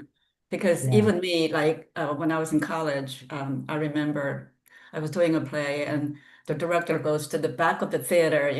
We had a couple of different theaters and we were in the largest theater. yeah, And the teacher says to me, "Project, Jenny, project." Because I guess by nature I was more intimate. I meant to be more, yeah, of nuanced and film and subtle. television. Yeah, this projecting was almost felt inauthentic. So anyway, Yes. yeah, yeah. Um, Yeah. So that's exactly what you're saying. So this is part of what we're alluding to is Oscar Wilde is saying this is the problem is that self-knowledge that actors are supposed to go through in order to work their instrument. That thing that the Oracle at Delphi tells everybody who approaches. You have to know yourself. You're never going to become an individual if you don't figure out how did you get this way? Where are your wells? Where are your deep reserves of passion? And why do you react the way that you do? Until you know those things, you can't question them. They just feel automatic and natural. They're just like, well, this is just how life is. And then we're confounded by when other people don't react the way we do. We don't understand it. We think they must be broken. The natural, simple thing to do is to assume we're right and other people are wrong. It takes a long time to get to the idea that everybody has their own freight that they are carrying, and that each of us has to take ownership and responsibility for our own freight. And only when we start to do that do we start to become a person who's an individual and not just a mimicry, a quotation, the latest effect in a chain of causes and effects. To become a cause, you have to become an individual, which means you have to figure out what makes you tick. So this is again what Oscar Wilde's alluding to in his second quote from 6 years earlier. To live is the rarest thing in the world. Most people exist. That is all. And when you see both of these quotes together and you look at sentences 9 through 11, you can be sure Kenneth was thinking about these quotes while he wrote his sentences. This is how Kenneth works. He's not the kind of mystery that the early Christians are thinking of when they're trying to find Jesus in these ancient Jewish texts. That they're saying, oh, look, it's Jesus peering between the lines. That's not the way Kenneth writes. He writes the other way, in which he is inspired by deep, juicy quotes, and he's trying to figure out how to apply that to the flow of the argument of the current chapter. And knowing what he was looking at or inferring what he's looking at can be incredibly helpful, especially for that stage in the process where you're trying to get past a quick scan and trying to start to find what are the currents of meaning under the surface. So let's do a couple more while we've got time. We can finish. We're done with paragraph 11. That wrapped that up. Let's go into paragraph 12. What Jesus taught was heartening wisdom about the fount of spirit, the gift of seeing what continues to give itself, whether men close their eyes and hearts to it or open them. So not about how do you avoid dying. This isn't about how to go to heaven, according to Kenneth. The core of Jesus's teachings is not how do I avoid hell and go to heaven, and it's not how am I saved from torment, and it's not how do I become a god and live forever. He's trying to teach you how the inner world, the inner nature of human beings has a potential for spirit that, if it's cultivated, can make you a better person who's able to do remarkably healing things in the world for yourself and others. But you have to be willing to ask the questions. You have to be willing to disturb your complacency. You have to shake things up. And this is why I wanted to go back to Thomas. Thomas is saying the same thing in the opening sentences. Yes, good things are coming, but first it's going to make you uncomfortable. And you got to open your eyes to it. You got to search for these things. They're not just going to, there's nothing lappy here. The truth is not going to be laid in your lap, pre-chewed and pre-digested. This is not a simple, take one action and get all the solutions you want. This is going to be hard, but it's worth working for. And maybe in some ways it's the only thing worth working for because it makes all the other good things possible. Until you do this work, you're trapped in yourself. You're trapped in the labyrinth of yourself, and you don't even know it. You think that you're not. He continues, but to the craven, all that is heard when immortality is spoken of is a release from the great pain and burden of a myopic and compulsive thanatophobia. Thanatophobia, that's fear of death. For these, Jesus' teaching is merely a way of making life safe for those devoid of the aristocratic virtue of courage. You see here, he's tying courage to the notion of not being afraid of death, not pointlessly courting death, not dancing around on cliffs and jumping off roofs to try to prove to other people and gain a reputation for not being afraid of death, but genuinely putting death in its place and saying, yeah, I'm going to die, so what? That doesn't mean I don't want to live first. This is what he means by courage, right? But there is no way of making life tolerable for the pathologically cowardly, who cannot face any of the pain or duress in human or natural existence. Life, said one comic, maybe it's not for everybody. This is one of Kenneth's favorite quotations. I've heard him say it many times, and he chortles every single time he says it. It's like, you know, to actually live authentically, he's saying requires courage. Well, he better be careful saying that to his students. They may take him literally, you know? I know Gotta be you careful can't. with those teenagers. You have to be. This real comedy is difficult and disturbing, right? It's like it can be taken the wrong way very easily. This is not about saying let's commit suicide. It's about saying let's have some courage.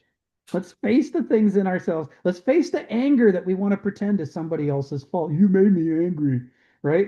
Let's face the parts of ourselves that we think can't be questioned, and let's question them. Let's find out how we came to be the way we are, so that we can put a leash on ourselves and not just lash out and react, so that we can start to create some space between stimulus and response. And in that gap, we can start to make intelligent choices for our life of how we want to act and who we want to cultivate ourselves into becoming, who we want to train ourselves to become, that might be better for ourselves in the world than who we started out as. That takes courage. The courage, you have to be willing to be wrong. You have to be willing to be stupid and acknowledge you've been stupid. You have to be willing to be incompetent. Every actor faces this terrifying stage in which you're like, yeah, you got to walk out on the stage and you might flop, but you might work, and you're never going to find out if you just hide behind the curtain. You've got to dare it, right? There is some courage built right into this thing that is necessary as a precondition. It's why the tarot deck starts with the Fool. The Fool has a lot of problems because he's a fool, but without the Fool, you don't get any of the rest of the deck. Because if you don't start out on life not knowing what the hell you're doing, but willing to dare it, when are you going to get a learning opportunity? There is a foolishness to courage and a courage to foolishness. That is a prerequisite for any kind of wisdom. But you have to go about it not thinking, I'm going to go about this and then nobody's ever going to tell me I'm wrong. You have to be the fool who says, I know I'm going to be wrong and I'm going to try anyway, but I'm going to try to learn from being wrong. And I'm going to try to use the disasters to try to learn where I'm wrong so that I can do better. That iterative learning curve, right? If Geneva were here, that's one of her favorite themes to talk about. We make mistakes so that we can learn from them. He goes on, such personalities manufacture their own opiates inwardly. Their lives become inevitably a bulwark of denials and delusions about the character of life itself. The fear of dying and the fear of life's trials as well do not affect all personalities the same way. For some, these instill a compulsion and obsession against which an otherworldly religion is needed to elaborate a counter-compulsive or compensatory world, a corpus of delusion. And that's the only way such people are able to manage this. But there is an alternative, and this is what we're going to end on. We'll finish up paragraph 12 today. Aristotle understood the simple reality of moral engineering. And boy, isn't that a toothsome Kenneth Smith phrase, moral engineering. That courage is the heart, the foundation of all the other virtues and values. Lacking this, one will have no other values. Life presents very different obstacle courses to differently endowed individuals, but the worst obstacles of all are those inherent or ingredient in their own subjective perspectives. And this is Kenneth rephrasing Aristotle, rephrasing Heraclitus. Ethos anthropoi daimon. If you don't deal with your character, you're not going to be able to deal with anything else. Because unless you start cultivating it, you're just going to be a symptom of whatever your nature started out as. To become a better person, you have to be willing to tackle the crap that you're carrying with you, the freight. You have to own your own bullshit. You have to address the freights. It's the only way to become a moral person. And doing so, that duty, when we carry it out, it is a process not just of character building, but and again, this lovely phrase I'm going to carry away with me, you are engaging in moral engineering. You're trying to make a moral person of yourself. to develop the capacity to even be moral so that you can make a meaningful choice. Donald, come off mute. Tell us what's on your mind. I just want to make sure we can discuss these last few sentences at length next time. We will. Juicy. I think there's a lot here. I was really surprised when I read this. I knew it's a conclusion that I had come to, and I, thought Kenneth probably did also, but I had not ever just read something where he just said it. It is implicit in almost all Greek philosophy. Yeah. So But I here just we want, go. I just like to, I think there's some more here, Oh, I lots more agree. here. We So should- Yes. if we'll we're going start to right mine here. it, I just want to be around for the mining. Next week. We will start right here next week. Sharon, was there something you Thank wanted you, to say? Rick. And I David. like need the to go. line. Hi, Jenny.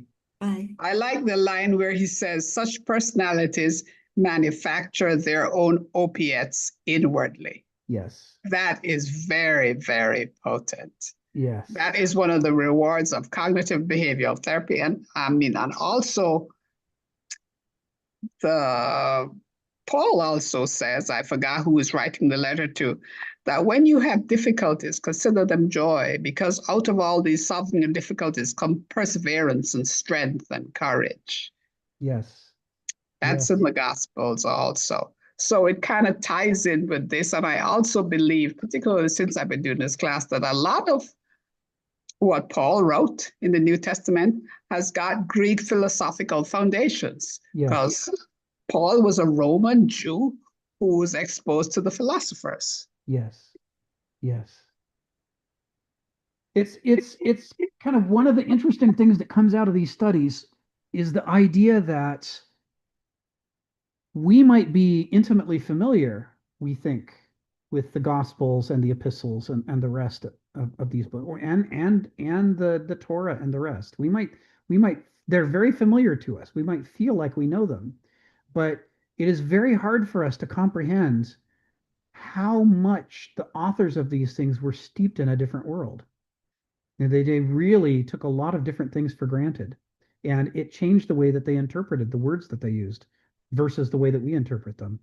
And so I think by going through this medieval period the way that we're now digging into in year 2, I think it's going to give us the tools we need to start to see more of that. So anyway, juicy stuff. I hope you enjoyed it. I enjoyed it, and we'll dig back in next week. It was very good. Will we go back to Thomas next time? Yes. So I must read up more Thomas. Yes. Read more Thomas. Okay. Have a great week, everyone.